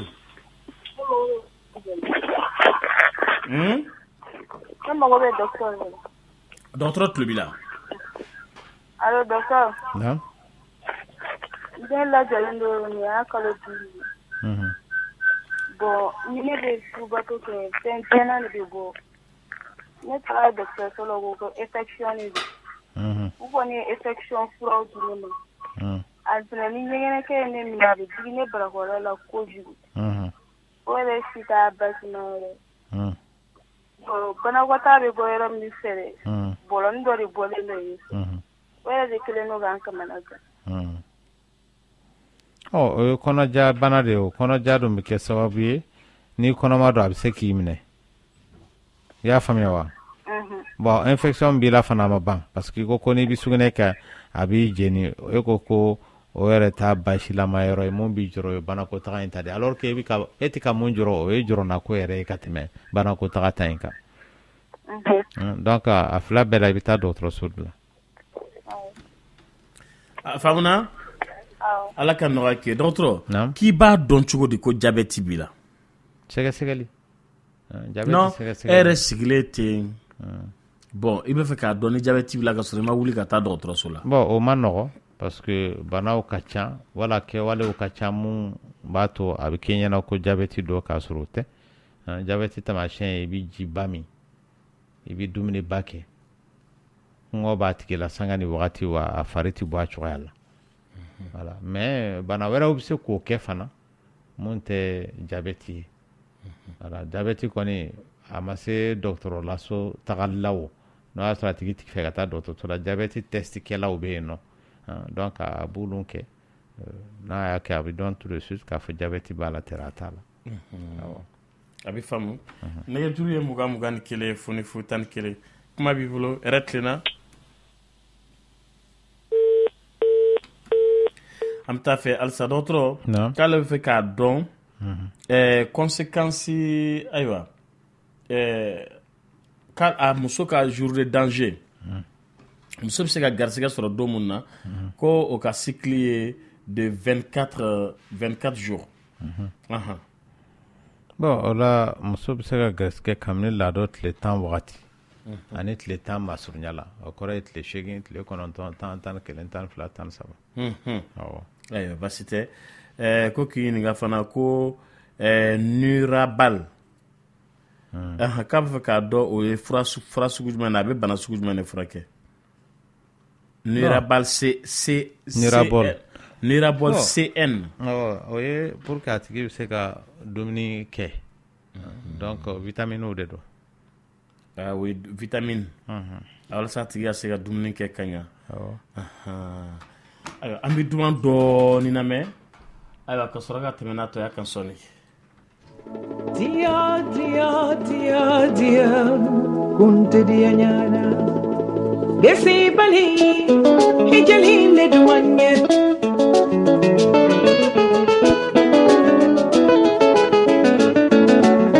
nani bali aja hijali le duanye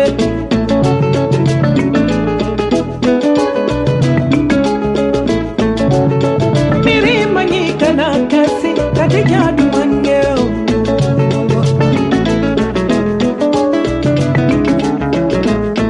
deleki te bambolo deleki banyo mate banda hajakana uso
Solo mondial. Mass production.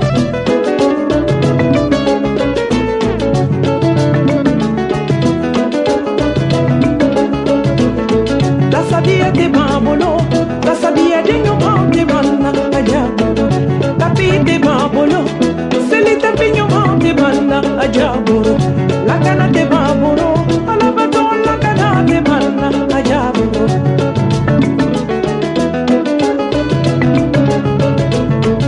Ne sombina ni le ni sangoro, mandiana musolo.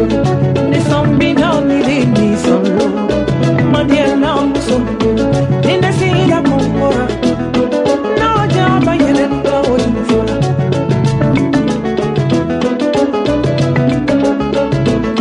Nina sira mongora, na jaba yelenda odinfora. Alors ça va, on en a fini maman la diakacha. alors ça va, On en a fini maman la diakacha. nani bali.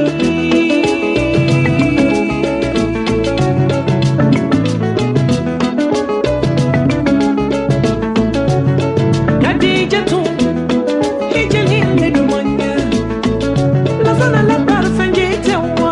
hijalile dumanya. Nyaselele, hijalile dumanya. Wesibali, hijalile dumanya. Nyadaradali tewa, hijalile dumanya. Kono fanyo tewa, hijalile dumanya. Musonino, hijalile dumanya. Alors ça va, On en a fini maman la diakacha. alors ça va. On en a fini maman la diakacha.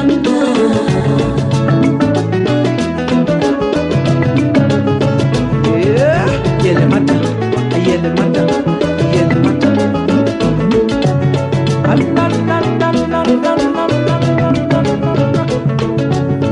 Matibara,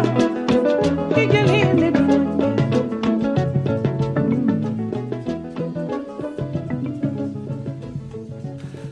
Ayiwa an bɛ sin ka na kumakɛso kɔnɔ nɛgɛjuru ye 20 ni kelen foni fu 11 k'an bɛ jaabi distribution mɔgɔw fo kosɛbɛ. Jaabi distribution a filɛ nin ye marché dibida ni sugu la immeuble Abdulaye Jabi a ka yɔrɔ b'o la. Jaabi distribution bɛ safinɛ Fatima ani safinɛ Kimusi a b'o de représenter. Ayiwa a ka bɛ fana sɛfan emballage feere n'o ye alvéole ye. Sɛfan bɛ kɛ minnu kɔnɔ ni mɔgɔ min mako b'o camion fa santa la sa i bɛ nɛgɛjuru wele n'o ye 20 22 43 60 ou 66 82 33 13. Jaabi distribution immeuble Dibida immeuble Abdulaye Jabi marché Dibida kan ka foli b'a ye kosɛbɛ. Ani fana a ka représentant bɛ Kayi n'o ye Bakari Keyita ye o ka numéro ye 78 45 87 83. Segu o ye Baro ka ba ye o ye 75 63 29 59. Mopti o ye Ibrahim Maïga ye o ye 76 31 23 29. Sikaso o ye Issa Jabi ye 74 59 11 11. Jaabi distribution n'a ka mɔgɔw savon Fatma ani Kimus ani emballage alvéole kan ka foli b'u bɛɛ lajɛlen ye. Ayiwa dɔgɔtɔrɔ an balimaw b'i nɔfɛ yɛrɛ tilenna. Allo oui dɔgɔtɔrɔ tulo b'i la. An b'a yɛrɛ tilenna. Yala.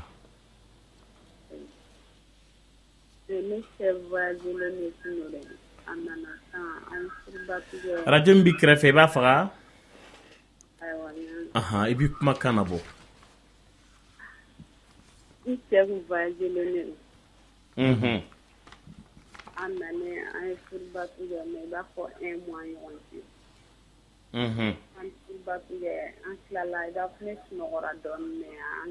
kɔfɛ ne kɔnɔ ye n dimi i b'a fɔ ko barakɔrɔla bɛna tigɛ n yɛrɛ la o kɔni bɛ ka ne dimi an taara dɔkitɛriso la ne fura dɔw kɔni di mais a ma nɔgɔya kosɛbɛ. I bɛ segin ka taa dɔgɔtɔrɔso la sɛgɛsɛgɛliw ka kɛ parce que ni lɛminɛnpo b'i la o bɛ se k'o kɛ o.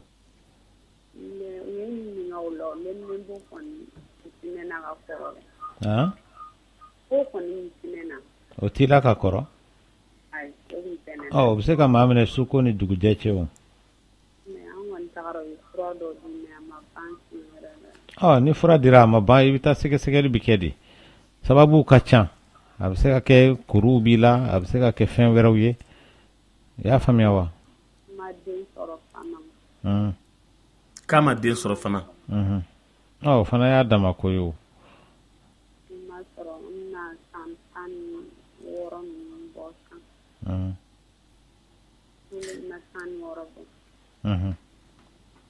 I bɛ taa sɛgɛsɛgɛliw ka kɛ madame.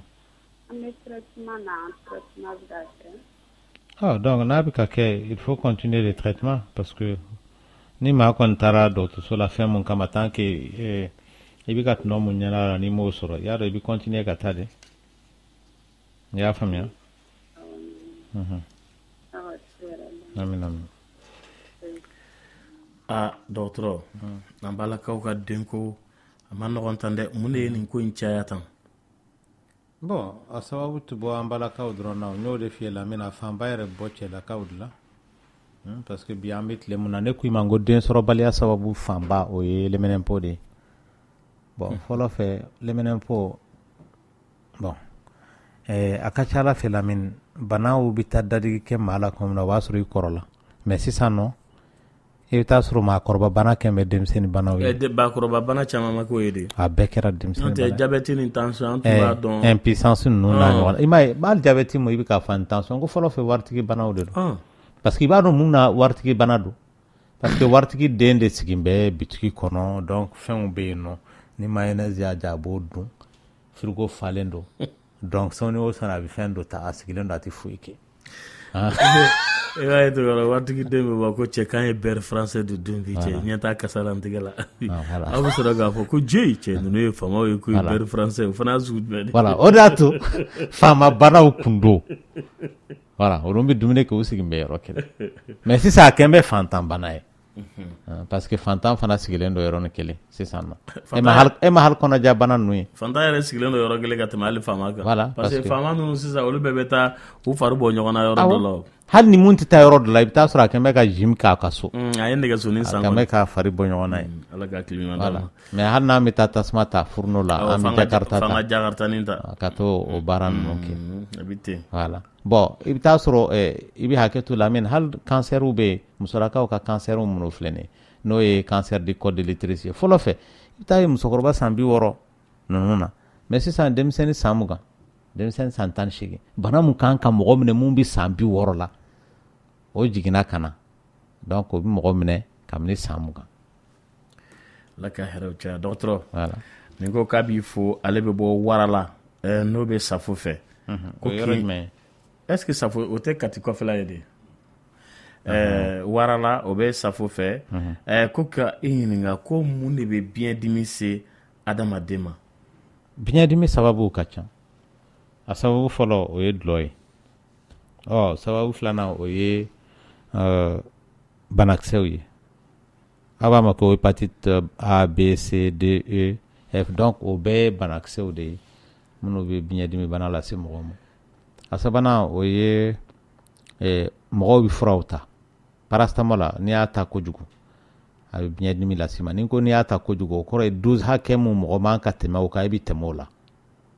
i ye wagati jan fana kɛ k'a ta donc bon n'a bɔra o la mɔgɔ dɔw bɛ yen i bɛ taa sɔrɔ u bɛ baara kɛ yɔrɔ min na o gɔngɔn mun bɛ dɔn u nun fɛ o bɛ se ka kɛ sababu ye ka biyɛndimi bana bila u la parce que i bɛ taa sɔrɔ matière de b'o la mun bɛ kɛ sababu ye ka biyɛndimi bila mɔgɔ la donc biyɛndimi sababu ka ca. Dɔgɔtɔrɔ ko k'i ɲininka ko y a-t-il un remède contre la fatigue intellectuelle? C'est le repos. Question filanan ye min ye ko yala maternité den sɔrɔ ko bɛ musow ka ménopause en fait a b'a retarder wa ni muso min bɛ ka jiginni kɛ i bɛ ka jiginni kɛ ko i bɛ taa ménopause la retard la wa o i t'a sɔrɔ muso min ye den caman sɔrɔ ko yala o tɛ taa ménopause la joona wa. Ménopause filɛ nin ye pour que i ka taa ménopause la fan hakɛ de bɛ musolaka la farilaji dɔ de bɛ musolaka la donc fanda yɔrɔ de b'o farlaji dilan o ji mana dɔgɔya kuma min na fan hakɛ mun fana bɛ yen nɔ n'olu banna donc o la o y'o talen ye ménopause la mɔgɔw fari tɛ kelen dɔw ta ye fan 300 ye dɔw ta ye fan 400 ye i y'a dɔn alors que kalo o kalo fan kelen de bɛ yen nɔ mun bi tɔrɔ n'olu banna kuma min na o y'a tigi tagalen ye ménopause la voilà a ye kɔnɔ ta o i ma kɔnɔ ta o kalo o kalo fan kelen bi tiɲɛ soit a bi tiɲɛ soit a bi kɛ den ye mais fan ninnu bɛɛ tɛ fan ɲumanw ye o de y'a to muso tɛ se ka tɛmɛ den 20 kan hadamaden kɔni bɛ se ka den 20 sɔrɔ muso kelen mais i fari tɛ se ka tɛmɛ o kan a tɔ si tɛ fan ɲuman ye voilà den 20 dɔgɔtɔrɔ a ko ale bɛ san 26 la ko depuis ale y'ale da foyi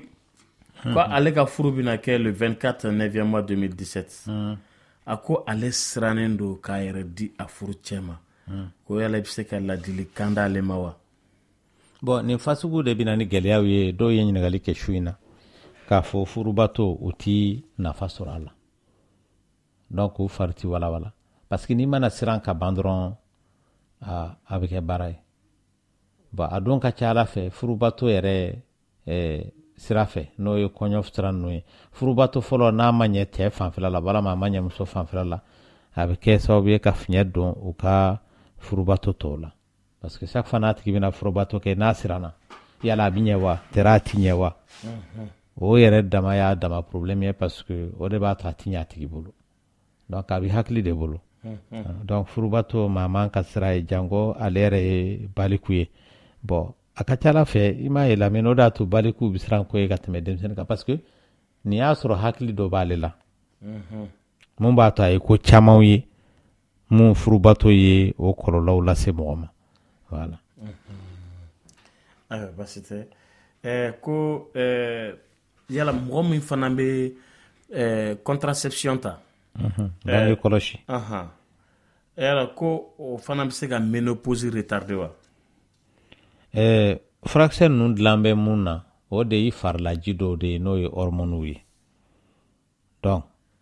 i bɛ taa sɔrɔ n'i bɛ k'a ta farilaji a bi a dɛmɛ o de y'a to mɔgɔw minnu bɛ yen nɔ n'u taara ménopause la ni gɛlɛya b'u la parce que farilaji in t'u la furaw bɛ yen minnu bɛ d'u ma n'u u dilannen don ni bange kɔlɔsi fura ninnu yɛrɛ ye walasa a tigi kana gɛlɛyaba sɔrɔ ménopause la parce que n'a tigi taara ménopause la a fari tɛ fɛn bɛrɛ muɲu i bɛ musokɔrɔbaw caman ye lamɛn o taamatɔ la o mana a tɔgɔ ye di kelenku o bɛ kɛ sababu ye sen bɛ kari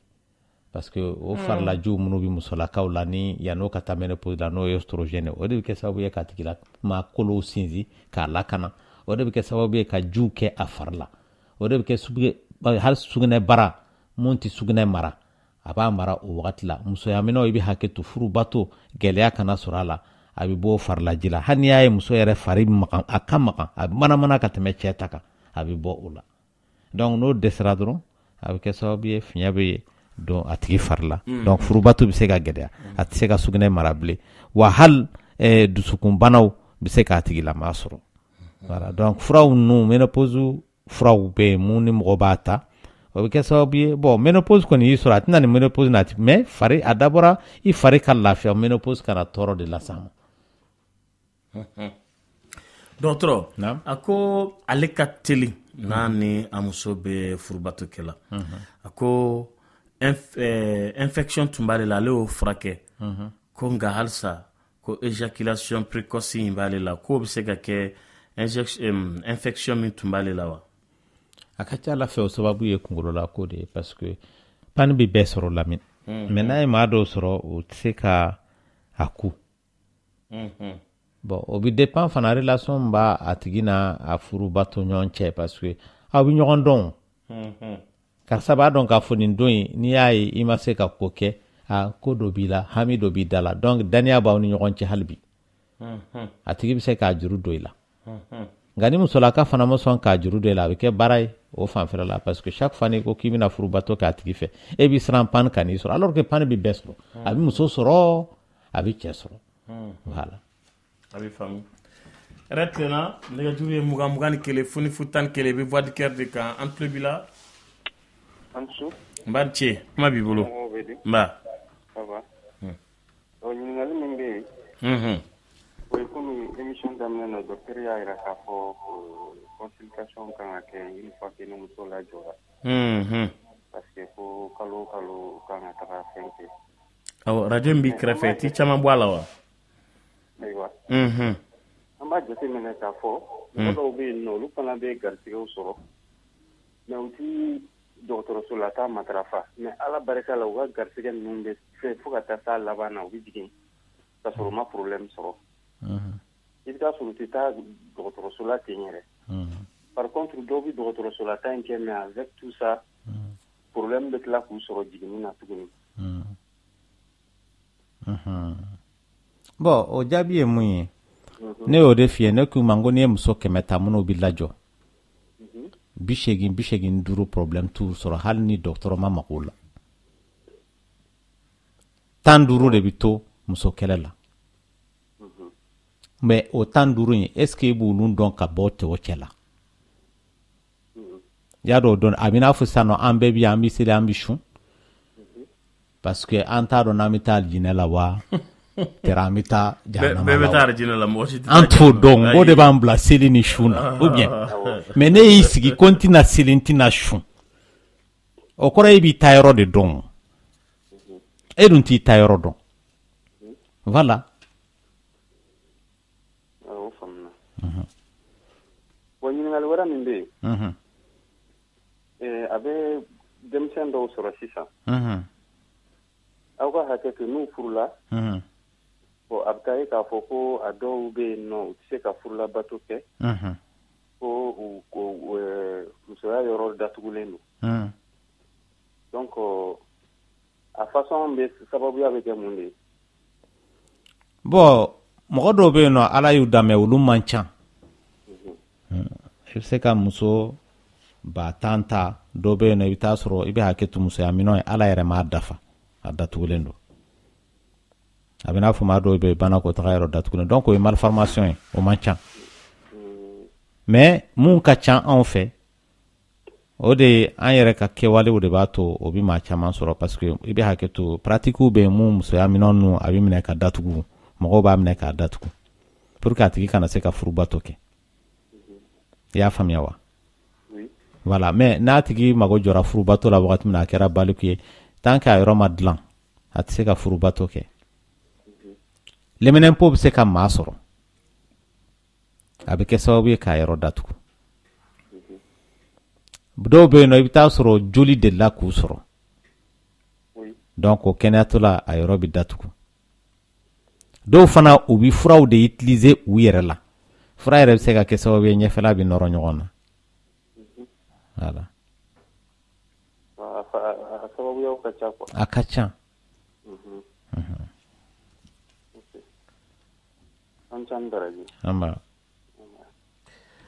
n cɛ wele ala ka nɔgɔya kɛ nɛgɛjuru ye 21 foni fu 11 kuma b'i bolo hɛrɛ tilenna. Allô? Oui, kuma b'i bolo. Allô? An tulo b'i la, kuma b'i bolo. Bon, ɲininkali dɔ de tun bɛ ne fɛ ka ɲɛsin docteur ma quoi. Furakisɛ tramadol décent. Bon, ne tun bɛ fɛ ka ɲininkali kɛ a nafa ye jumɛn ye? Dimi fura don. Dimi fura don. Dimi fura. Bon, a bɛ kɔlɔlɔ jumɛn lase mɔgɔ ma? Bon, a kɔlɔlɔw ka ca parce que i tɛ se ka kɔlɔlɔ kelen fɔ fura la o. A kɔlɔlɔ kɔni ka ca mais dɔgɔtɔrɔ de b'a lajɛ est ce que a nafa ka bon a kɔlɔlɔ ye parce que bana fana bɛ ka kɔlɔlɔ de lase a tigi ma. I y'a faamuya wa? Sinon fura foyi tɛ mun ye kɔlɔlɔ ntan ye o. Non, fɛngɛ wayi. Voilà. D'accord, bon o de dɔgɔtɔrɔ k'a bɛ san 27 la k'a ɲɛda fankelen ko si bɛ ka bɔ ye ɲɛda fankelen si tɛ ka bɔ ye ko yala o ye bana de ye wa? Bon hadamaden mana kɛ cogo cogo fan dɔ bɛ yen i bɛ taa sɔrɔ o si ka ca ka tɛmɛ yɔrɔ dɔ kan mais mun b'a ko fana juguya o de ye ni bɛ yɔrɔ dɔ si di ka yɔrɔ dɔ to yen plus i b'a di plus a bɔ ka di n'o tɛ kabini maa woro don si b'i fari la ita shi nerangman do be no wala ma shi bleman do be no mo ko for la ka ta kon bela ani yedan una kayele bon ka ke shi batigi o génétique de o e tiende mo ko se ka soro tien sera fait voilà mais il faut que mo ko se ka y apprécier en réalité ni tara doto so la ma chama be ubina wa fo ko problème do bula la mena ambula jamba soro fo itula do be shi ko kuma fo ne yo kai o mo atigina na ka fari fankini nyeda dronte de nyeda wo woro wo ale a jatemina fari fankini de shika chan fandon o yi hakilai do fana ya ko shika fa fari fankini ka bu kateme do yinka nyedo e mu ko nyeda fankini de fununendo kateme fando enga bon pour dire que yere tse ki yere apprécier noti la ba mina bana da yere la muntila parce que na dona kongolo kona ka banka fo bana bila o bomandible awo docteur ako mba kalanto kana ha ako j'aimerais me renseigner sur la fertilité ça coûte combien ça se fait où mon mariage est prévu dans 2 mois et j'ai un peu peur j'ai des troubles menstruels c'est-à-dire mes cycles viennent à jour mais je saigne un peu. Et le peu de sang qui sort sont des bulles de sang. Merci pour votre compréhension. Allez, c'est qu'elle est blasrawa. Awa ale koko denko hamide balela. Ale duma hakila ka konya yerema ke folo lami. Ay konya dati de fora. Donc ko yala obi fura ke yorojme. A fura bale era de bolo folo. Fura kun folo bale de bolo. Aka bo akuna ka fo denko problème balela. Atale la ta chela ni do nya konyo so kono ibi chefe awe sankelen de ke sigila de masoro o kono odla absega ke problème do be no tanko te itsega foko problème be mais problème folo yere mbale la ode le fait ka bi ni miriam non ta ka nya shayere ma ni mo sera na bana e dron o yere de be ke so bi bana ki soro parce que ni hami bi la ikala da bisega tike ikala da bisega nyame hal famunu bitoro o ko bise ka nyamil o dama bina ni geleay den sorota fa felala donc a solution folo o de bi alere bolo no folo awo ne juru e mugan kele funifu tan kele kwa bibolo retlena allo nso mba nche kwa bibolo baba ne fera do kere nga folo la mo gro ko un titatu que sola les consultations prénataux ou ta que ou des faire ta te fou que il a fait kramo anga musoroba udun tumbe ta ube ka fenge kede ube ka peseli kede anga mo koroba utumbu docteur de take ube ka peseli ke to docteur de take utun titatu wa docteur songa ube ta ba musoroba nye ba fe abe yirilili duma abe frablu duma ate kono kalo fla kalo saba ube fura minta kono kalo duru fura mbe duma kono wolonvla kalo wolonvla fura mbe duma tafu mbe suruche la klisi mbe ke ka kono bara mu klisi mbe ke shutula ka mu kono bara la fura bulu ne mbe duma to ka ni mi ote fenge de ote comment on appelle ote peseli de Lamine ale jonendo la mi exemple mundima Lamine a jonendo la oui il a question mais voilà maintenant qu'est-ce qui fait que maintenant moi les génération comme là moi j'ai plus de 4 amis ba be muso be tebine kono be kalo klena docteur depuis des semaines ou be fin peke les ra chaman ba de c'est divine influence maintenant ni muso jina ni demato faut des banana na wadi musobe to la c'est pas musuro ne le ka siran sisan sans kono ko re non bon ne a famia e ma famia ce n'est pas un fléau jama de chara ni jama chara kodo be ikuntu nun kalama folofe ina bo kalama abina funi kono ma sansa ya ka chambo moko docteur saya ka chab ma ko ko to te kelen attention bamako ya ma million de mo ko ay Lamine ma ijo mena yoro do fiana ni César yi soro fraka i tɛ bɔ ye joona dɛ ɲare la sira in ni 15h30 y'i sɔrɔ sira kan i sina teliya o de y'a to Lamini b'a sira dévier 16h wagati ni 16h y'i sɔrɔ yan a ma nɔgɔ ɲare la sira fila dɛ a kɔfɛ sira n'a ɲɛfɛ sira Amdalayi sira filɛ ni 16h y'i sɔrɔ sira kan i bɛ mɛn sira la yen dɛ Lafiyabugu sira filɛ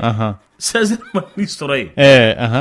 kaburudon kɔni yɛrɛ bɛ sira o sira kan ni 16h dɔgɔtɔrɔ ayi i tɛ se k'o kelen voilà donc sisan saya ka ca saya de ka ca saya ka ca Bamakɔ mun y'a caya ayi saya caya ayi bɛ k'i ɲininka bon ni ne kuma ye saya mun ka ca saya de ka ca sisan adamadenw cayara oui mɔgɔw ka ca parce que n'i bɛ village la village maa miliyɔn joli bɛ yen village kɔnɔ sisan i bɛ taa sɔrɔ maa hakɛ min bɛ yen maa damadɔ donc saya de ka ca o y'a fɔlɔ ye madame bɛ dɔ kalama la yan nɔ Bamakɔ yan mɔgɔw ka ca ni mɔgɔw cayara yɔrɔ min na i bɛ fɛn caman ye bon ale bɛ ka jate minnu fɔ sisan nɔ o jate ninnu fɔlɔ fɛ u kun tɛ yen nɔ o sisan nɔ a filɛ ka mun fɔ ko fɛnkɛ kun tɛ kɛ peseli kun tɛ peseli bɛ kɛ dɛ furakɛli bɛ kɛ dɛ mais a kɛcogo de tɛ kelen ye Lamini an ka ne bɛnna la chaque fois n ko n denmisɛnninlama fo ka taa kɛ baliku ye yɛrɛ d'ailleurs bon hakilidanya sira fɛ n denmisɛnninlama fo n bɛ kɔrɔtɔ n ka bana pourquoi n bɛ kɔrɔtɔ ka bana Lamini an fɛ yan n'i banana saga de bɛ yanga i kunna kuranɛ bɛ kalan ka saga yanga i kunna don o don o de y'i ka fura ye i bɛ kɛnɛya fana hɛn tari i mana bana don min na kalan bɛ kɛ ka saga yangi kunna k'a kan tigɛ k'a sogo dumanma yɔrɔ ta k'a d'e ma i bɛ wuli ka bɔ bana furakɛli tɛ de a dɔw bɛ yen nɔ i bɛ taa sɔrɔ tubabu fura yɛrɛ tɛ se k'a ɲɛnabɔ o b'a ɲɛnabɔ donc i bɛ taa sɔrɔ farafin furaw minnu bɛ di ani farafin lajɛli minnu bɛ kɛ ale m'o jate lajɛli ye kɛ sinon lajɛli do dɛ bon hali sisan i bɛ taa sɔrɔ an minnu ye farafin dɔgɔtɔrɔw ye an bɛ ka furakɛli kɛ ka musow lajigin dɔgɔtɔrɔya sira fɛ a b'ale ɲɛna ko an tɛ fɛn fɔ an da kɔrɔ de a bɛ dɔ fɔ de a b'a ɲɛna ko n'a gɛlɛyara an tɛ fɛn dɔw fɔ an da kɔrɔ de kuma dɔ la i b'a ye dɔgɔtɔrɔ yɛrɛ bɛ tunu a mana na sisan nɔ jiginiso da la a b'a sɔrɔ muso jiginna le fait k'a tununa miniti 5 wala miniti 10 fo somɔgɔw b'a fɔ dɔgɔtɔrɔ i ka maa yɛrɛ jiginna i kɔ olu m'a faamuya i bɛ taa sɔrɔ jiginni in ko taara ɲɛɲini dɔgɔtɔrɔ e t'a faamuyalen don e mɔna musokɔrɔba kɛrɛfɛ o de ye ka kilisi dɛ non pour dire que a bɛɛ tɛ fɛn fɔla da jukɔrɔ dɛ n bɛ fɛ k'a fɔ de a dɔw b'a fɔ de n y'a to ala ma koyi n bɛ fɛ k'a fɔ a ye furakɛli taabolo ka ca voilà n'o tɛ furakɛli bɛ kɛ fɔlɔ fɛ peseli bɛ kɛ fɔlɔ fɛ jiginni kun bɛ kɛ wa sisan nɔ a bɛ kɛ fana mais a kɛcogo de kun tɛ kelen ye dɔrɔn voilà dɔgɔtɔrɔ n k'e ka musokɔrɔba tun bɛ musow lajigin furakɛli sira fɛ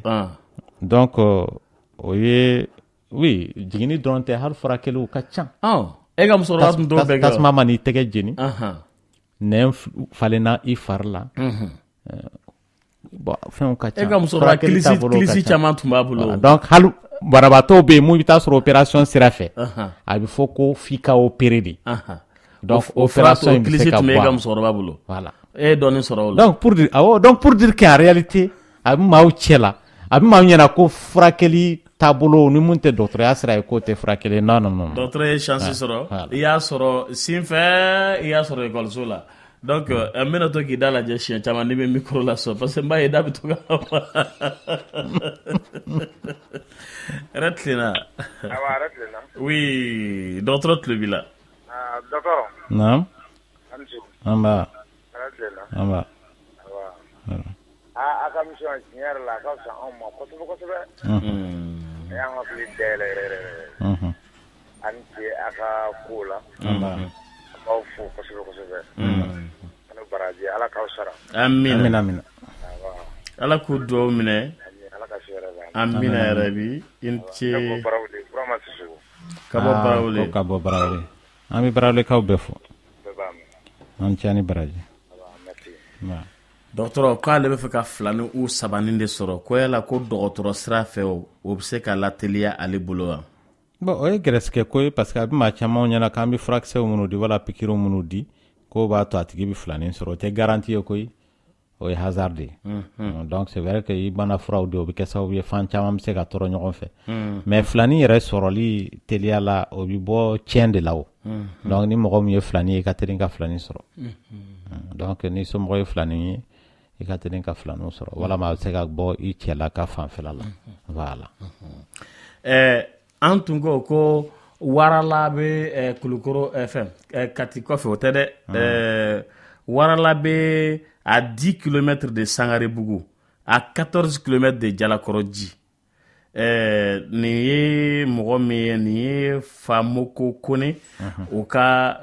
précision de do ka d'an ma an tun ko wagati la ne ko madame Mangoya la n ko warala tɛ kati kɔfɛla la mais o tɛ kati o tɛ jate kati cercle fɛ de hali n'a bɛ kati fɛ ne y'a miiri ka taa sira min fɛ o k'a fɔ i bɛ taa fo kati a bɛ kati kɔfɛ yala i y'a faamu k'an bɛ kannikɛ fo kosɛbɛ dɔgɔtɔrɔ ko i bɛ se ka fura jumɛn de ta ko est-ce que la lumière du soudeur peut endommager la vue oui ale ko yala yelen n'o ye soudeur ka yelen gansan m'a to verre fumé bi d'u ma o k'a lajɛ mɔgɔw minnu ye soudure mɔgɔw minnu ka baara ye métallurgie n'u bɛ soudure kɛ soudure a kiti bɛ na o parce que minnu ye soudure nin da u ye fɛɛrɛw fana ɲini mun b'a to soudure nin kana dadigi k'i la parce que a yelen bon mɔgɔ dɔw bɛ yen nɔ u b'a yelen ninnu u ka sira t'a la u b'a utiliser bon i ɲɛ ti mɛn si la o n'i y'o kɛ voilà c'est comme tout de suite c'est comme yɔrɔ furalaw minnu filɛ nin n'u bɛ siraba ninnu kan ni gan bi d'u ma gan de ménage bi d'u ma u k'u ka baaraw kɛ n'a ye dɔw t'a utiliser u b'a fɔ k'a b'u gêner ainsi de suite bon soudure kɛra ti verre donc c'est comme ni ko ne ma san nɔ sɔrɔdasi mun taara kɛlɛkɛyɔrɔ la parabal dira ma a y'o bɔ k'a fili a ko bon vraiment parabal nin ka girin ne ma a bɛ n gêner ou bien dɔgɔtɔrɔ e ka taa mɔgɔw kɔnɔ fara ka sɔrɔ gan t'i tigɛ la voilà k'a sɔrɔ protection t'i la voilà donc i tɛ k'i yɛrɛ lakana awɔ a bɛ faamu ayiwa an bɛ n balimamuso in ta fɔ tubabukan na ale ko a ko bonsoir à vous que Dieu vous bénisse moi j'ai une fille de 2 ans et une autre fille qui a eu 10 mois ce mois-ci j'ai accouché de 2 par césarienne je demande au docteur je vais demander au docteur, j'ai vu mes règles le 10 juin, le 17 juillet et maintenant le 17 août. J'ai fait l'amour le 1er, 3e et 5 septembre. Le 1er, le 3 et le 5 septembre. J'aimerais savoir si je pourrais tomber enceinte car je vais éviter une grossesse parce que je suis tombé enceinte de la 2e quand la première avait juste 1 an. Merci docteur. Ale wagati mun fɔ ko yala n'a ye furubato kɛ ka bɛn o ma a sirannen de don a ka garisigɛ sɔrɔ oui a bɛ se ka kɛ garisigɛ kɛ bon ni mɔgɔ yɛrɛ jiginna walama i opéré la a bɛ f'i ye k'i kana contrôle mun na tile 40 kɔnɔna la a dabɔra de walasa conseil ka d'i ma pour que i kana lajɔ k'a sɔrɔ a man di ye k'a sɔrɔ den ma taa yɔrɔ jan voilà donc je pense que ale o conseil ninnu minnu dira ale ma a bɛ se ka kɛ a m'u respecter bon jɔrɔ min b'ale la yala nin bɛ se ka kɛ kɔnɔbara ye wa a bɛ se ka k'a ye mais ni ala y'a kɛ a ma kɛ kɔnɔbara kɔni ye je pense que ni laada nana il faut que a ka taa dɔgɔtɔrɔso la ɲɛfɔli ka k'a ye kɔnɔbara tali a risque sisan donc pour que a bɛ se k'a yɛrɛ lakana cogoya min na n'o y'a sɔrɔ a jɔrɔ b'a la kɔni voilà parce que maa caman ti wuli kɔfɛ fo ni ji bɔnnen ti cɛ o voilà donc hali opération caman bɛ yen a sababu bɔ mun na se k'i ye kɔnɔ ta ka kɔn a wagati ɲɛ n'i kun ye wagati dɔ ma kɔnɔ la i kun tɛna opérer awɔ ayiwa basi tɛ d'accord le 2021 0011 an tulo b'i la yɛrɛ tilenna allo allo oui dɔgɔtɔrɔ tulo b'i la an so an b'a yɛrɛ tilenna ne mago bɛ docteur de la ne kɔni ne mago bɛ docteur la parce que problème dɔ de bɛ ne da la quoi. dɔgɔtɔrɔ tulo b'i la o. ça bon fɛn ne kɔni tiɲɛ yɛrɛ la ne tɛ ni ne bɛ furubato kɛ ne tɛ foyi yɛrɛ de sentir n yɛrɛ la. ni me furubato kɛ n tɛ foyi yɛrɛ de dɔn walayi. Awa an kuma n'o kan o lamini ka tɛmɛ an ko o sababu ka ca donc a bɛ se ka bɔ faralajiw la a bɛ se ka bɔ liminɛnpo banakisɛw la a bɛ se ka bɔ hakili bana fana la parce que n'i y'a ye fɛn fɛn kɔni mɔgɔ bɛ nɛɛma sɔrɔ a ko la o b'a sɔrɔ a bɛ kunna donc ni a dérangeren don o bɛ se ka na n'a ye hamiw bɛ na n'a ye fɛnw ka ca minnu bɛ na n'a ye voilà. dɔw yɛrɛ i bɛ taa sɔrɔ a kɔlɔlɔ ma bɔ u yɛrɛ la dɛ a bɔra u somɔgɔ de la ka ɲɛsin u ma. I n'a fɔ suguya mun na ni musomanin bɛ yen nɔ sisan a ɲɛ b'a la wagati bɛɛ a ba yɛrɛ ma deli ka lafiya yɛrɛ furu kɔnɔna la fa ni ba ka kɛlɛ a b'u kalama donc sanga ni wagati finalement a tigi yɛrɛ bɛ kɔrɔbaya a b'a fɔ bon ne yɛrɛ tɛ fɛ ka furu yɛrɛ n si tɔ bɛɛ kɔnɔ parce que lafiya foyi t'a la a tigi yɛrɛ bɛ furu la gosi n'o kɛra hali n'a furu la don min na a t'a dɔn k'a fɔ furu yɛrɛ nafa b'a la yɛrɛ donc kuma tɛ furubato ma.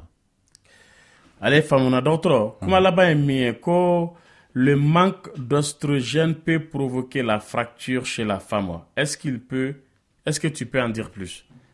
An y'o de kuma fɔ an ko faralaji dɔ bɛ musolaka yɔrɔ la mun b'a to n'o dɛsɛra i bɛ taa sɔrɔ fanga tɛ kɛ a tigi fari la bilen o de b'a to a fari bɛ fɛgɛya donc dɔw bɛ yen nɔ an ko kolociw bɛ se k'u sɔrɔ k'a sababu k'o ye voilà. An bɛ bi ta bila yan docteur an b'i fo kosɛbɛ docteur ka numéro ye 79 28 55 47 79 28 55 47 k'an bɛ ayiwa tɛnɛ balimakɛ fo n'o ye iyo ye iyo ye sugunɛ furakɛla de ye iyo filɛ nin ye ayiwa sabalibugu do ayi sabalibugu tɛ sa dɛ dawudabugu ayiwa iyo a na ko ten sa kɛ i balimamuso tɛ yan bi donc a ko bɛ gɛlɛya iyo ka numéro ye 76 97 49 71 a bɛ sugunɛ fura de bɔ kosɛbɛ kosɛbɛ na ni fɛn caman caman k'an bɛ iyo n'a a muso ni a ba n'a a dɔgɔninw bɛɛ lajɛlen fo docteur an b'i fo madame an ka foli b'i ye ni kuma bɔra yan n'a digira mɔgɔ min na o tigi ka hakɛ to a kan bɛɛ sini sufɛ n'Ala sɔnna ma. Dia dia dia dia kunte dia nyana gesi bali hijali le duanye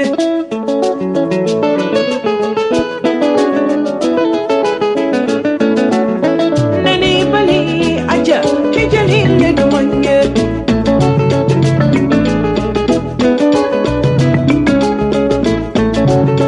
miri mani kana kasi kadija duanye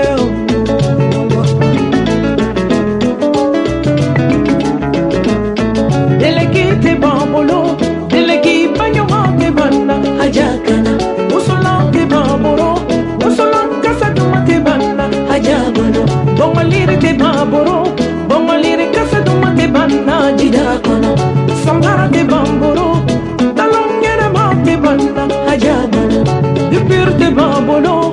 dupir compile te banna, hajakana.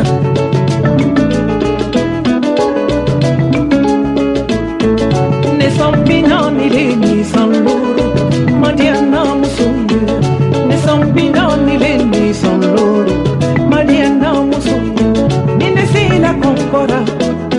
ma ajaba yelena odinfa